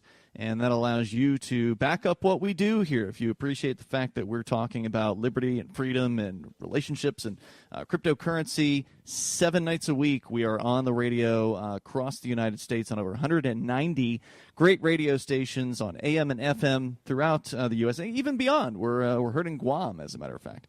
So if you want to support what we do, maybe you would like us to be on 300 stations or 400 stations. It is possible, but it does take a marketing budget, and that's where you come in. You can help us do that and be more effective at getting new people hearing the ideas of freedom. Go to amp.freetalklive.com. You can sign up there using your credit card or PayPal, or you can use Bitcoin BTC. It's ampamp.freetalklive.com. Tatiana Moroz is with us here tonight. She's launching a new podcast. She's still going to keep doing the Tatiana Show at thetatianashow.com, but starting on Valentine's Day, so coming up Thursday, proofoflovecast.com. The site's already there. I don't think the RSS feed is there yet, but at some point you will have a way to listen to the show, which will be starting officially on Valentine's Day. But we're getting a little taste of what it might be like here. As Mark, you were asking a question about relationships. Can you recap that for those just tuning in? Sure. Basically, Tatiana was advocating for dates. And obviously, I'm 47 years old. Dates as opposed to just hooking up? I guess. I mean, okay. Tinder, these sorts of things that are... I don't... There wasn't much for online dating when, I was able to date. Yeah. So... that was back when you had to have a VHS tape at a place where you went and sat on like a stool or whatever, right? I'm not entirely sure that that's that far back. Nonetheless, I was asking that I had heard, what about, just coffee dates as opposed to, big expensive dinner dates? Mm-hmm. Obviously, there's an investment involved in buying dinner for somebody, and somebody that may, make somebody feel beholden or whatever. And I was just asking what her opinion was on these coffee dates. There's something to be said for that. I do think that you could maybe come off as a little bit cheap or like you're not invested in the relationship. But I do think that taking out a girl every night to dinner is going to add up. So I think if you can just find a way to make it seem like you're not making this minimal investment and that you're trying to take her somewhere interesting, even if it's just to the park or something that has a little bit of creativity beyond just a coffee. But as a woman, I also don't want to be stuck at a long dinner. I mean, I don't need your free dinner. I would like to maybe escape if you're boring and stuff. So you got to give it a little bit of time, but you can also make it, a drive-through McDonald's run. Right. Obviously, I can't imagine anybody wants to do the fast food date on the first go round. Well, plus if you're having drinks, it's more easy, coffee or whatever. It's easier for conversation, right? Because you don't have food in your mouth. You don't have to wait until you're done chewing or anything like that. So you could probably have a bit more conversation. At least it won't be as one-sided. And at the very least, you get a cappuccino out of the deal. Yeah. Well, then there's the idea of going for alcoholic drinks, right? Mm-hmm. And now people are saying that. Not that a date would necessarily end up in sex, but this is kind of making me think of it. If you go on a date with somebody and you have drinks, I think a lot of people end up intimate because they're having cocktails, and that's not good if you're blacked out. But at the same time, the concept that, you shouldn't be drinking at all, I don't know if that ends up working because you need a little bit of social lubricant. But I wouldn't necessarily want to go for just drinks, alcoholic drinks with a guy, because then I think he was trying to get me in bed. Mm-hmm. So I don't know. Makes sense. Which is why you suggested coffee, because that's not alcoholic, and so not the same message. Unspoken message, I guess. Theoretically, you should be sober on your date, but I do think a little bit of alcohol can help sometimes. I'm not going to lie. Okay. So you'll get more relationship advice on Tatiana's show. It is proofoflovecast.com. That's where you can go to bookmark it and then come back to it on Thursday. Is there an email sign up yet? Yeah, not for the thing. You can submit your questions to Lauren at cryptomediahub.com. But we're actually still setting up the website. That's where we're launching on Thursday. But I wanted to talk about it because hopefully we'll be putting it out on LRN.FM too, so people can check it out. That would be absolutely fine. I mean, you ladies are experienced. Normally, LRN has a requirement of not... We're losing our paperwork. Anyway, normally LRN has a 6-month production requirement, but you guys are longtime producers, so it wouldn't be any problem to waive that requirement. So, because the idea there is you don't want somebody who's, I want to do a podcast, and then 3 months later they're like, I'm done doing podcasts. No, after this, actually, after we're done taping tonight, I wrote a jingle for the song for the show. Yeah, it's really fun. So it's kind of like an 80s Cyndi Lauper vibe. And I think it goes with the website, and I'm going to be recording the vocals. Do you write jingles? I do. Oh boy. You're talking Mark's language. Yeah. I'm a good jingle writer. I'm a huge believer in jingles. So, here. As an advertising professional. Right. I am an advertising professional. I ended up on Free Talk Live by mistake 15 years ago. And I bribed him. Yeah, you didn't even give me anything. You just said, hey, want to do this. And I'm like, gave you 90%. Whatever. Anything. But I'm talking about being on air. And what I'm basically, when it comes to jingles, I love jingles and I love celebrity endorsements. Now, in the case of Free Talk Live, I wouldn't really call us celebrities. But in the world of Free Talk Live, we are. So are endorsements meaningful on Free Talk Live. And I think jingles they get stuck in people's heads. We've had some jingles written here on Free Talk Live by Hannah Hoffman, and people still mention they are them. Memorable. Yeah. I think jingles are awesome. I remember jingles from when I was a kid. I love them. Yeah, we all do. Everybody does. So I was just thinking that the other day because I could write them in 5 minutes, and they're good. I think. Yeah. I've done a few of them, and I get a lot of compliments. And I don't know why people don't do it anymore. Maybe there's no place for that. Where do you even place them? I think that they've become advertising agencies have fashion just like any other line of work, and jingles are kind of out of fashion right now. But that doesn't make them any less catchy. Yeah. It doesn't make them work any less well. It could make them more conspicuous. If you're the only advertiser on a radio station with a jingle, you're going to be the most memorable. Talking about old jingles, I was singing an old jingle to you guys today, and everybody's like, I don't remember that. Then when I got to the hook, the Tootsie Roll went, Tootsie Roll, chocolatey chew, Tootsie Roll, I think I'm in love with you. Whatever it is, I think I see becomes a Tootsie Roll to me. Right? Yep. And, once I got to that part, everybody's like, oh, yeah. And it turned out what we thought were going to be Tootsie Pops actually were gum in the middle, so they weren't actually at all. Even though they called them Tootsies, I think there was a different name. T-U-T-S-I, Tootsie. Off-brand blow pops here in Mexico were called Tootsies. Was Jack disappointed, or was he happy with the Jack's gum happy in with the middle? candy. Okay. What did you think about it, Jack? About what? He wasn't paying attention. Oh, yes. Yes, that candy. That was amazing. All right, amazing. And I wanted to make a Mexican candy, What? man. You've got a comment? He's like, Daddy, don't take the mic out of my hand. They don't have as many jingles, but they still have the ones for Christmas. What are the Christmas jingles that you're familiar with? Jingle bells and all those Those are others. songs. Those are holiday hymns, or what do we call those? Christmas songs. Christmas music. songs. Yeah. So a jingle's usually for a Short. product. Jingles are typically pretty short. Yeah, right. Like and usually because you got to keep 15, it in 20 seconds, 30 seconds max. Oftentimes they'll write a 60 for and a cut jingle, it up, and then cut out the parts that are boring, and you almost never hear the rest of it. Yeah. That's true. I have one for the Tatiana show too. It opens up. It's sort of like a country one. Awesome. Yeah, I put the long version at the end. People probably, I don't know though, because it's supposed to be really short. I do the first one; it's about 15 seconds or something, but it's unfortunate because you can't really get that much done in 15 seconds. We do have more to come here. Full hour remains from Acapulco. You're sticking with us through the end of the show? I'll stick around for a little while longer. Right. I've got to record this thing before. I got to say, I'm very proud of my little radio superstar that was just on there. Jack, that's right. So coming up, we got more with your calls and thoughts. You're welcome to join us here. The toll-free number is 855-450-FREE. That's 855-450-3733. Plus, since we were talking about the Democrats earlier tonight, Trump has a warning. He says he's against socialism. And I've got the clip here of what he had to say. I got to say, Trump has become even more entertaining. I thought he was entertaining in the beginning, but I wasn't really a fan of his, and he's growing on me. I got to admit it. There's more on the way here in moments. Saying something. Yeah, 8:55. And I hate politicians. Really don't care for them at all.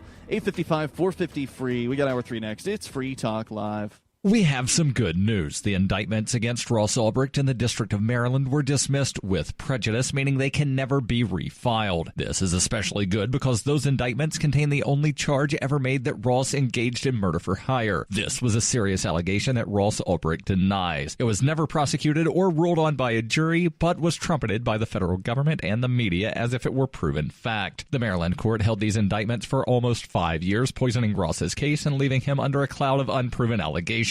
As explained in Ross's appeal to the Supreme Court, the fact that the judge used these allegations to give Ross a draconian sentence of double life without parole violated his Sixth Amendment right to a jury trial. Judges are required to issue sentences based on convictions decided by a jury, not unproven allegations never even charged at trial. Although this is a positive development, the dropped indictment will not set Ross free. Now, a presidential pardon is Ross's only hope of freedom. Sign the petition at freeross.org. freeross.org.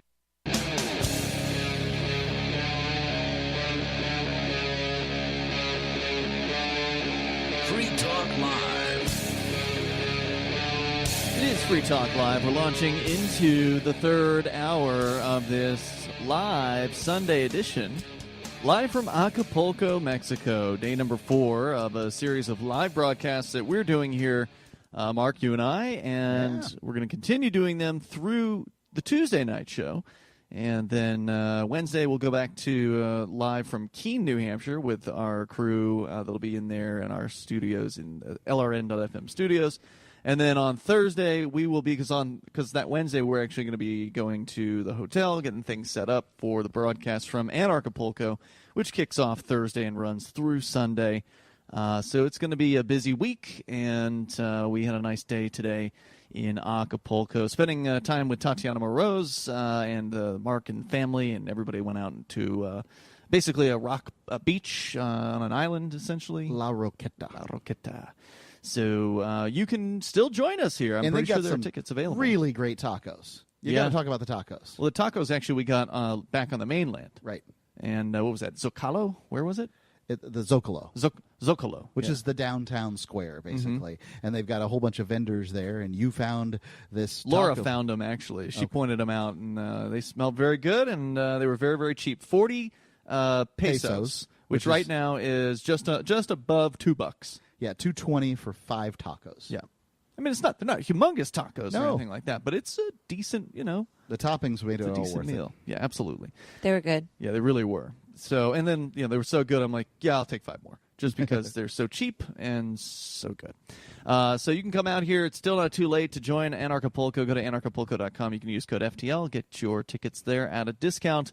So, Mark, we started the show out tonight with continuing a story, actually, from Saturday, just because you thought it was so important to really go through this list of these Democrat proposals for the so-called New Green Deal. Or, wait, Green New Deal. That's what it was. And just basically ridiculous giveaways, free jobs. What was it? Free food? Free fresh food? Is anyone taking this seriously? It's hard to imagine, but I imagine some people do. Absolutely. These people are running for president. Free college education. That's what I was... When he was reading these things off, I'm like, are you for real? They're actually saying they want to give free fresh food, free housing, free college. They want to stop air travel. Free jobs, stop air travel, get rid of cars... or get rid of the combustion engine, get rid of fossil fuels. I mean, just this whole laundry list of just insanity.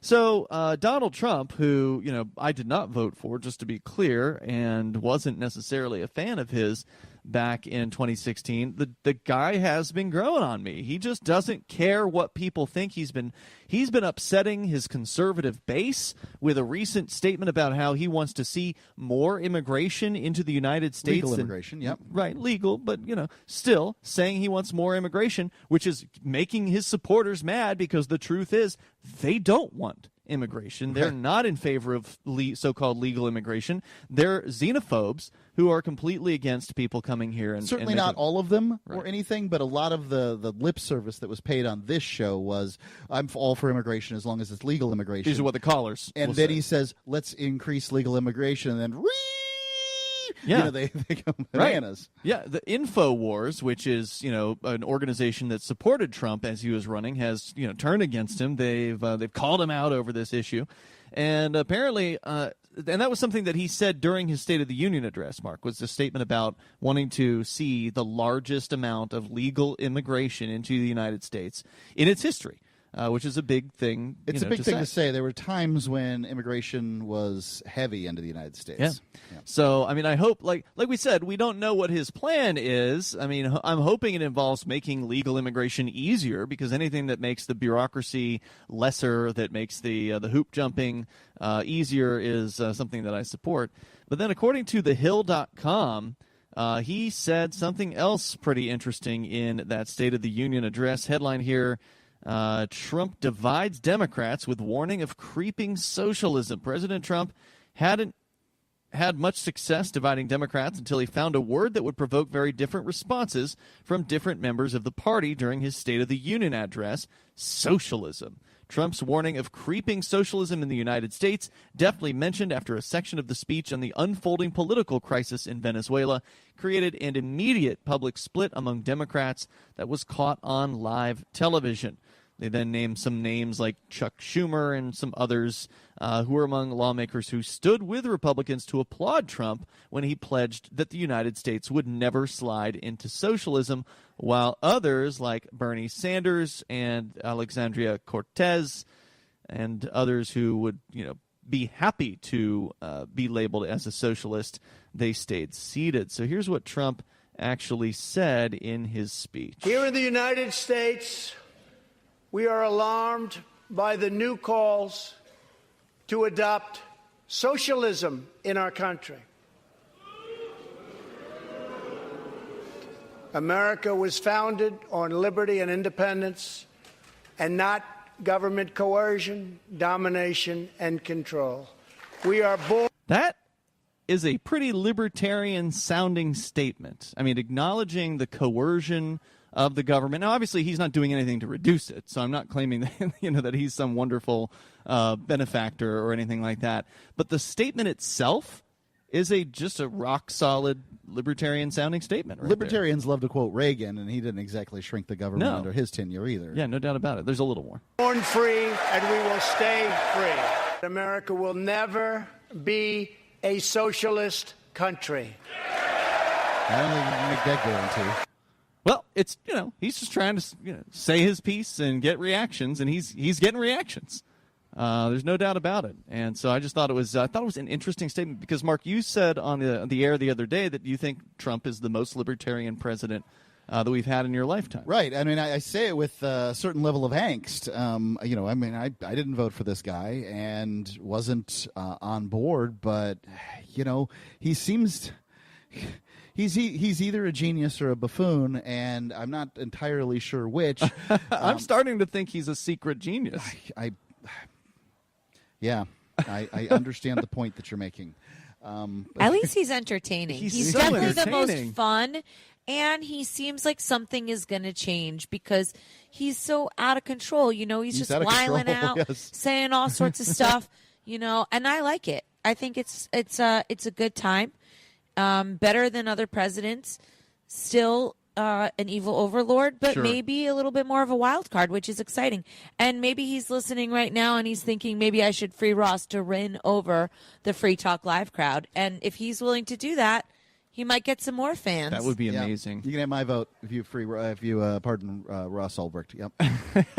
he might end up with my vote anyway if the Libertarians put forth another garbage candidate. Did you guys vote for the Libertarian? I mean, I don't know. I some voted for people- Daryl W. Perry. Oh, okay. Yeah, I voted that's for a good Gary call. Johnson. Okay, I didn't vote this year or this last 2016? round. Yep. Yeah, in 2016, I we kind supposed of to, stopped caring about voting. Sure. When I saw what happened with Ron Paul, and I saw how all the delegates walked out of the RNC, and how it wasn't covered in the media, and how they changed their own laws. Oh, yeah. Within their own party, and then of course what happened with Bernie Sanders and Clinton. I don't know. I don't take voting seriously, but. Maybe the next one, I'll give it a shot. I don't know if it does anything. It shouldn't be taken seriously because it doesn't do anything of any import, right? Well, it's mathematically insignificant. Your vote, whether you show up or not, won't make a difference. For president especially, hasn't changed anything ever. There's nobody listening to my voice who can say, my vote for president made a difference in such and such a year. Well, collectively, it would make a difference, though, don't you think? Sure. I mean, if everybody But I said don't they vote were... collectively. Okay. I only vote individually. I go in, I get one ballot, and I vote. And yeah, I mean, the vote results in something, but not my vote. It never has and never will. It's not to say that I've never voted for the guy who won, but even so, the guy who won Didn't win my by state one vote. won by more than one vote, so my vote wasn't meaningful. And that's all I'm saying is that, if you choose not to vote, it's fine. No biggie. If you choose to vote, fine. Don't get all worked up about it because your vote doesn't particularly matter. I'll tell you what does matter, though. Not matter. I'll tell you what is much more meaningful than a vote. A call to your Congress critter. You pick up the phone and you call your They Congress don't care critter. what you think. Maybe they do, maybe they don't. It's more meaningful than a vote. Maybe. And that ain't saying much. It isn't saying much. Okay. It's saying that it is more meaningful than something that is You might insignificant. get a form Yes. letter back because you don't actually get to speak with the Congress critter. You speak with one of their assistants. I'm only saying it's more meaningful. Yeah, and somebody tells them that you called. I mean, Reportedly. That's well, the claim. I mean, if a bunch of people call, they're going to find out much more so than with a vote. More coming up here in moments. It is Free Talk Live.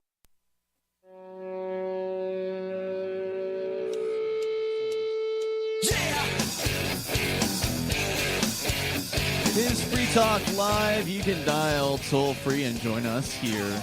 Our number is 855-450-FREE. Like freedom, 855-450-3733. We've also got the Discord on-air call-in line rooms over at discord.lrn.fm. In fact, that's where we're going to be going here shortly.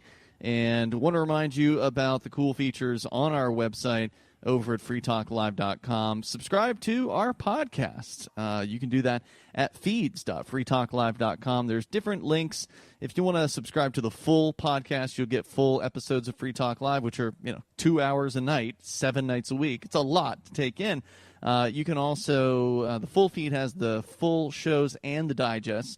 There's also full shows only feed and a digest only feed. The digests are what are created by a listener of ours and great supporter, Riley Blake, out in Utah, and he does them every single day. So if you want a shortened version of Free Talk Live, he does a 30-minute version. So you can subscribe to any one of those feeds over at feeds.freetalklive.com. Put it in your favorite podcatcher. That's feeds.freetalklive.com. Ian and Mark in our remote studio, basically outdoors here in Acapulco, with Tatiana Moroz joining us here for the final segment for her. You've got some production you've got to do for musical things coming up here. So Tatiana, thank you for joining us here tonight. We're going to the phones to start things out in this segment with Gene the Christian Anarchist on the line in Tennessee. Hello, Gene. You're on Discord. Hello. Hey there. Hello. I'm actually in Dothan, Alabama tonight. Oh, all right. I'm on my way down to pick up my helicopter after some extensive maintenance. Gotcha. And a big fat bill. Yeah, I can't imagine that's cheap. But anyway, see, I'm kind of strange, as you guys know, having talked to me all these years.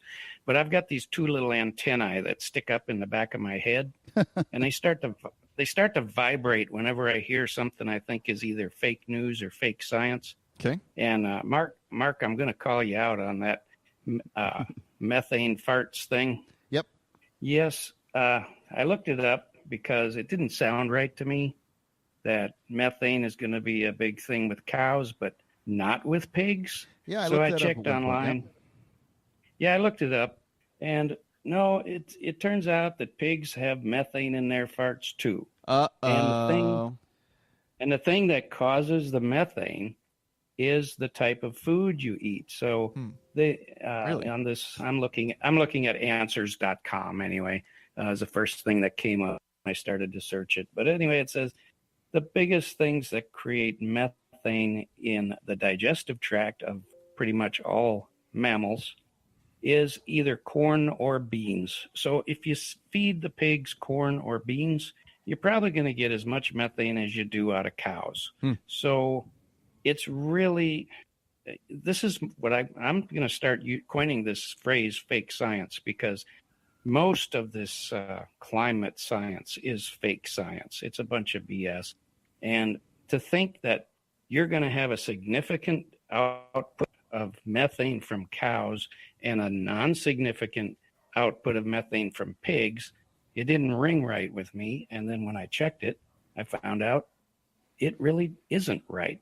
Thanks for doing that checking on the claim. Okay, so here from CBS News, cows burp major amounts of methane, a greenhouse gas that is dozens of times more potent than carbon dioxide. Their digestive system makes them produce considerably more methane than pigs, chickens, or turkeys do. This is according to some expert named Eschel. I presume, I'm only calling him an expert because CBS News quotes him. I don't know Eschel from anybody. The manure used to grow feed for cows also releases methane, as does their own bodily waste. So maybe I got it wrong. It's not the cow's farts, but quite possibly their burps, Gene. Which is basically the same thing, just coming out a different orifice. Well, it's the elementary. Yeah, farts have methane in it, whether you're human, cow, or pig. It doesn't, it's a part of flatulence.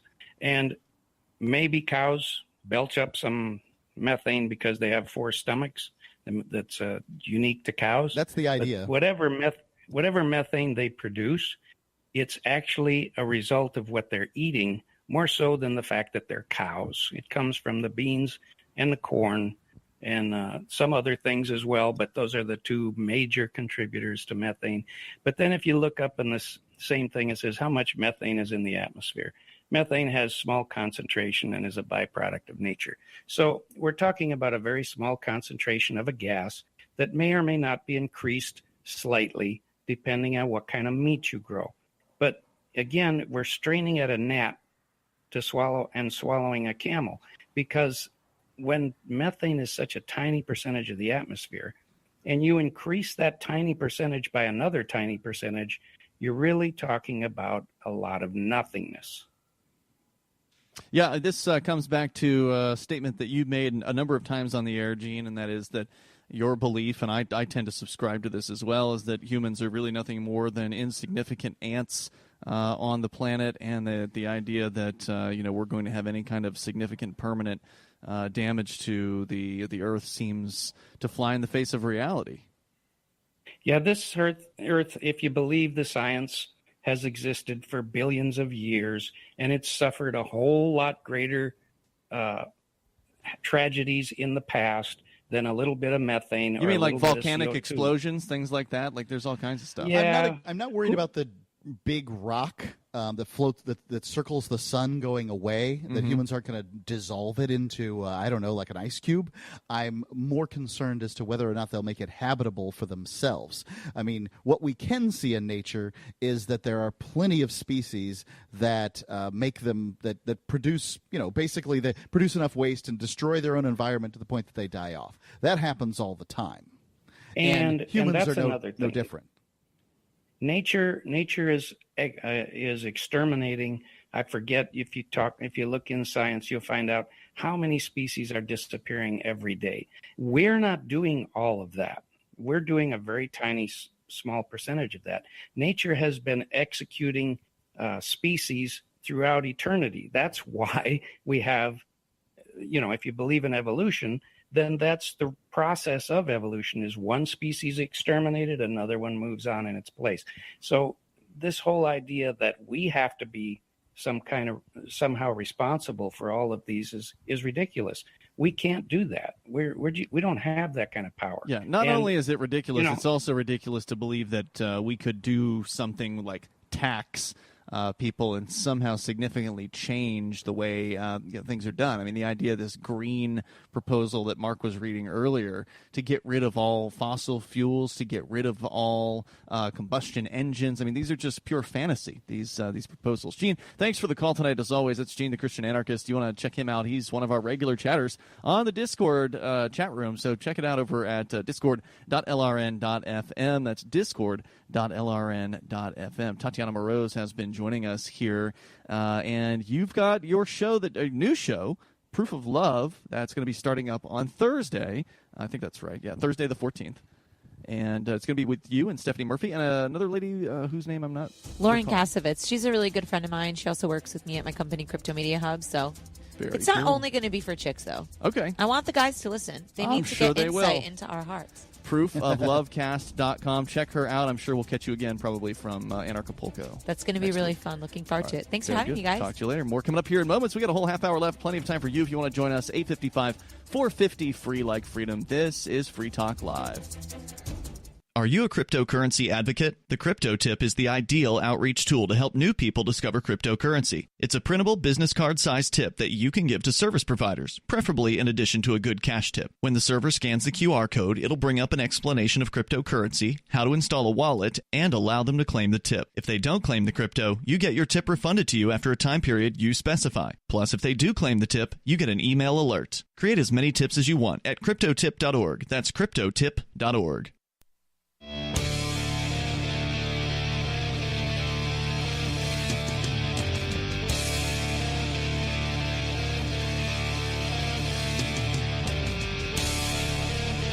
It's Free Talk Live. Dial toll free to join us here. Our number 855-450-FREE. That's 855-450-3733. We've also got the Discord on-air call-in lines for you over at discord.lrn.fm. And let's see here. I also want to say thanks to, I believe it was David LV, who is, we think that might stand for Las Vegas, but we don't know. That's none of our business. That's the name that he wanted us to say on the air, and that's what we're saying. David LV, who was, I'm sorry, I don't recall it. Mark, do you recall? Silver Amplifier. Silver, thank you. Silver Amplifier, who somebody who supports what we do here live. $5 a month, that's what Silver is. That's all we ask. You can do more if you want, but you get the cool perquisites and the bennies for doing that, and it helps us get on more radio stations all around the country and bring new internet listeners on board. As you can hear, we are live, by the way. And live in Acapulco. Acapulco. This is the second car alarm in the last 2 nights. I'm not sure it's a car alarm. I think some people just... You think somebody's just laying on their horn down there? I think they just do that stuff. Really? Yeah. It's happening pretty consistently. I would say that's car alarm consistency. Yeah, it's pretty consistent. You're right.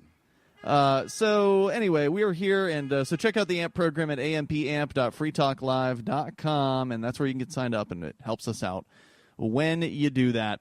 So, Mark, last night you and I were kind of getting into it after we got off the air. You are...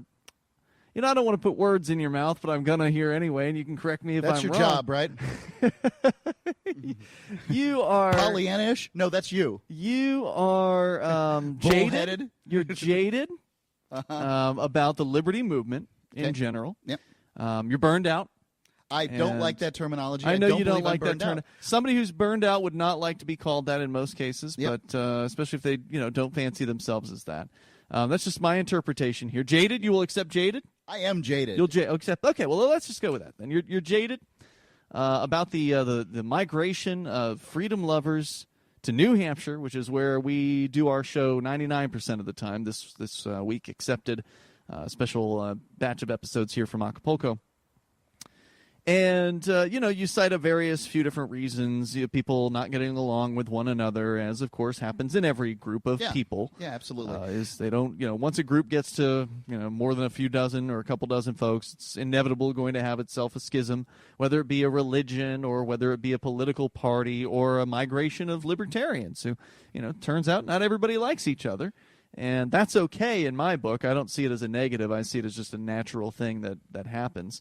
But you were critical of the successes within the Free State Project as far as the movers getting here and getting active, pointing out Well, I don't think that you can call moving people to a location and getting people elected a success. Well, that's ridiculous. I mean, you can have whatever kind of critique or rather criteria that you want about that, but I think most people would tell you getting libertarians elected, even if it's as Republicans and Democrats, is absolutely a success. That's the kind of success they've been working so hard to achieve in the Libertarian Party for the past 40 years. That's because they believed it was going to achieve liberty, right? Like, that's the foregone conclusion here. No, it's the beginning step of trying to change the system to be more freedom-friendly. Sure. That's not, you don't achieve liberty overnight, and you don't win elections overnight. It takes time. You don't change the political system from the inside is the evidence.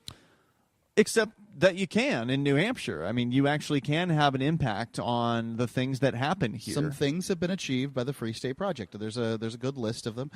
There's a long list. Well, I wouldn't say that. And you know what? ignore Let me a lot of retract it. that statement. Some successes have been achieved since the Free State Project has picked New Hampshire as its location. And many of those... for instance, we could say that concealed carry occurred since the Free State Project came around, so you could say that's a success for the Free State Project, except that it happened in South Dakota recently, too, and the Free State Project isn't there, so that would be, ludicrous for the Free State Project to be accredited in any way, shape, or form with concealed carry. Well, did they have a role in it? I would say there were some Free State or state reps that absolutely had a role in that. Sure, they voted, but did they? Were they the margin that made the difference? And I don't know the answer to that. But That's right, because you don't do a lot of the research to know this. You just do you know the answer? Your butthurt about it. No, I do I'm have not an butthurt. article here by the Union Leader about the Free State Project's recent event that just wrapped up yesterday. They were in successful Manchester in throwing the Liberty Forum, an event that has steadily decreased since we were helping them. You don't know that. You don't know how many people attended the Liberty Forum this year. So I it don't could know have been this up. time, but I know that they've had some real bad goes. Well, again, just because you have a personal disagreement with some of the people who've run the Free State Project doesn't mean that it wasn't a success. Doesn't mean that they haven't accomplished their goals.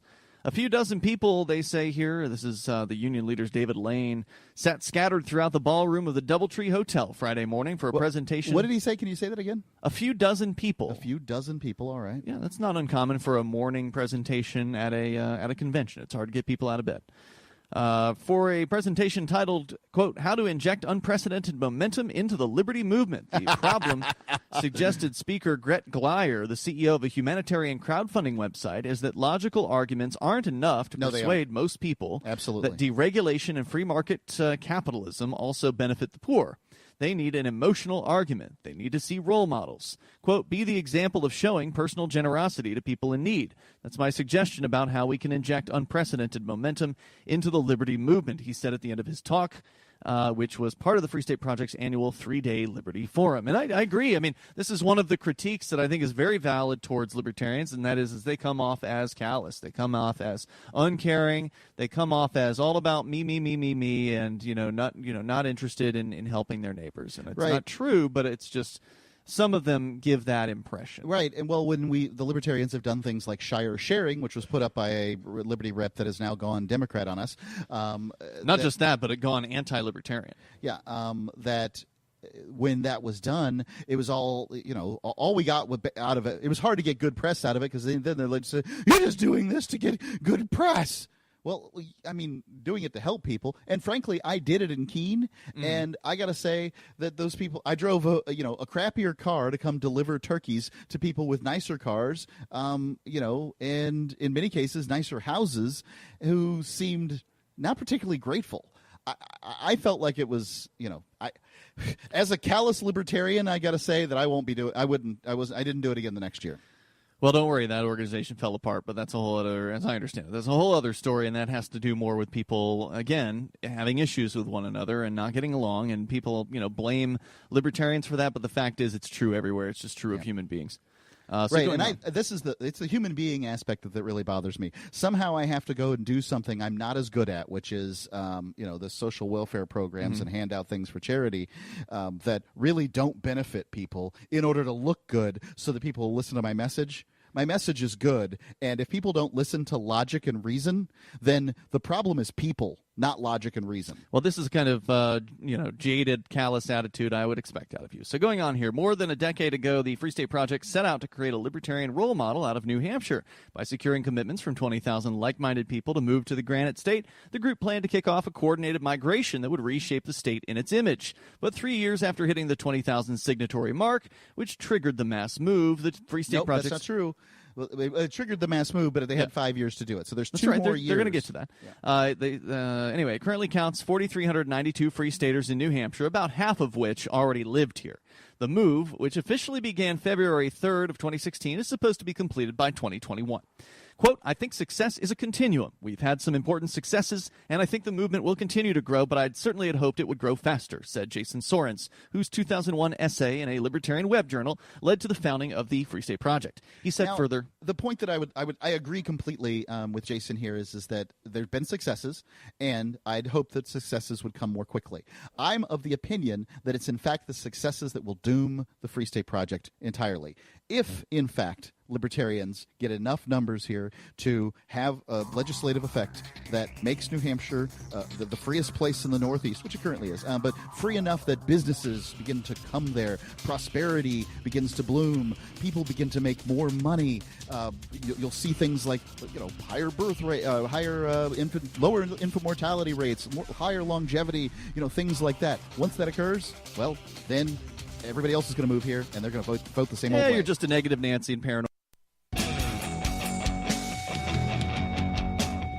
It's Free Talk Live. You can dial in, toll free to join us here. The number is 855-450-FREE. You can also join us online over at freetalklive.com. Enjoy the features there. They're totally free.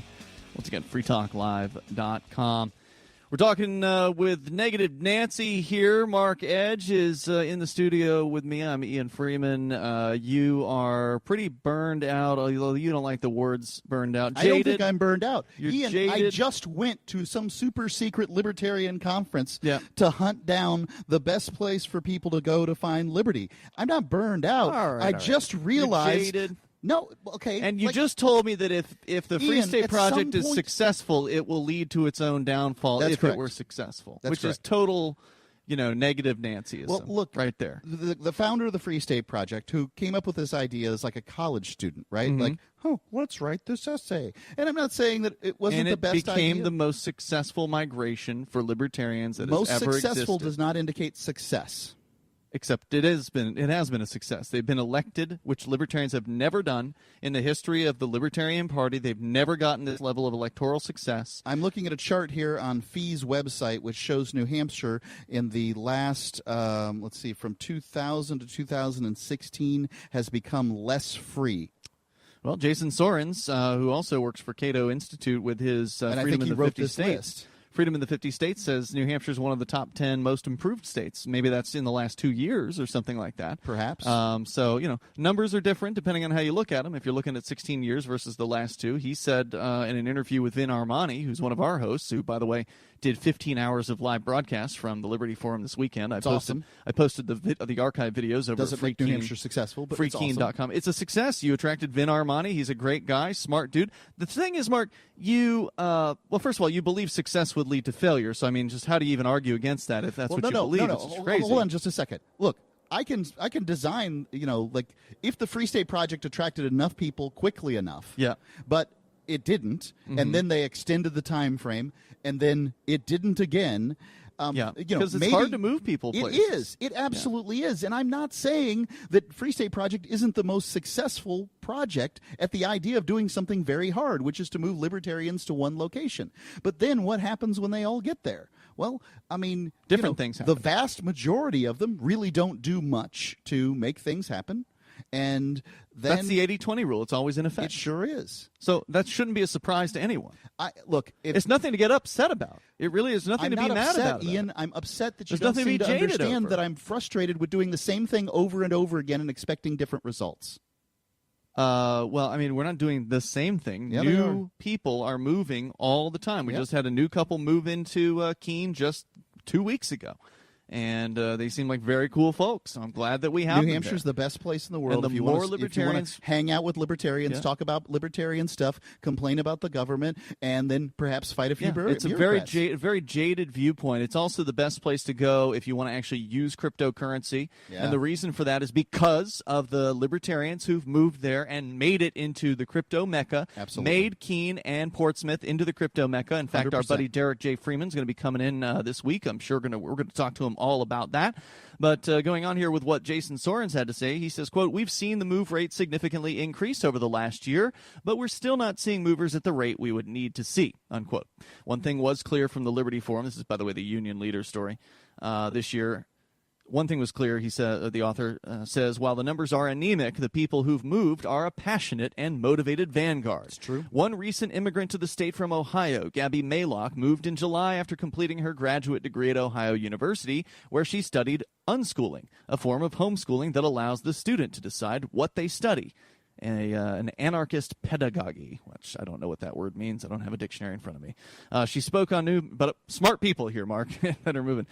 Spoke on a new movers panel that included Dennis Pratt, a prolific libertarian blogger who came from Massachusetts. A method of practice or teaching, especially as an academic subject or theoretical concept. Thanks for that. Elliot Axelman, who hosted a radio show when he lived in New York City and now runs a libertarian website. Axelman said on the panel, quote, "That's pretty much what I do with all my life when I'm at home. I realize the country's over. New York City can't be saved. Will my grandkids have freedom? Not in America. In New Hampshire, maybe," unquote. So he's looking for New Hampshire to secede, which is another one of these sort of pipe dreams. That's that not many clear of them from what move. he said, but maybe he's a secessionist. Not in America. Critics maybe of in the New Hampshire. project don't believe it'll ever attract 20,000 libertarians, but they acknowledge that those who have come have wielded an outsized influence. Now, this is a quote from Sean Jasper, who's the state's commissioner of agriculture and former speaker of the New Hampshire former House. Speaker of the House, yeah. He says, quote, "They've gotten very involved in the party apparatus in terms of running for delegates and setting the party agenda." And I think he's referring to the Republicans there.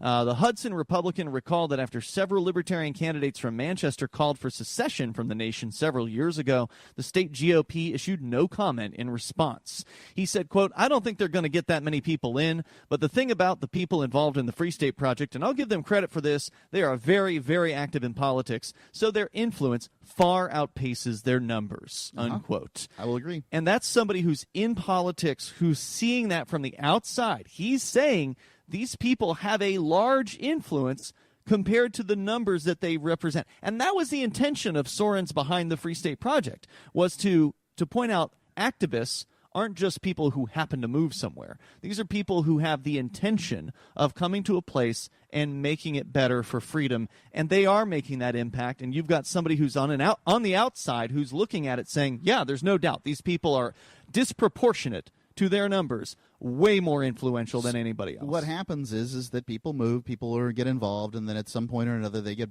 burned out, as you say. They find that all the energy that they put results in very, very little, because the political system's designed to be extraordinarily frustrating. No doubt. And it takes a very special personality to stick in there, year in, But the good year news is out. we're attracting those personalities Very here, and few there's of them. numbers of them. They're growing over time. Now, some leave, but that's just the natural, flows of life.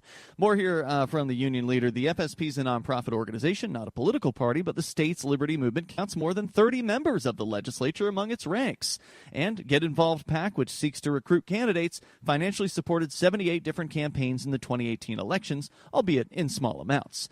Marav Yakov, who moved to Manchester from Colorado 8 years ago and runs the PAC, says the first question she asks any potential Free Staters is where they want to live. The second question is whether they'll run for office. While the blue wave saw that Democrats take control of the state Senate and House in the last election, and it was a huge disappointment to many libertarians, the Liberty Caucus actually gained seats and power within the Republican minority, said Herschel Nunez, who's a state representative from Pelham.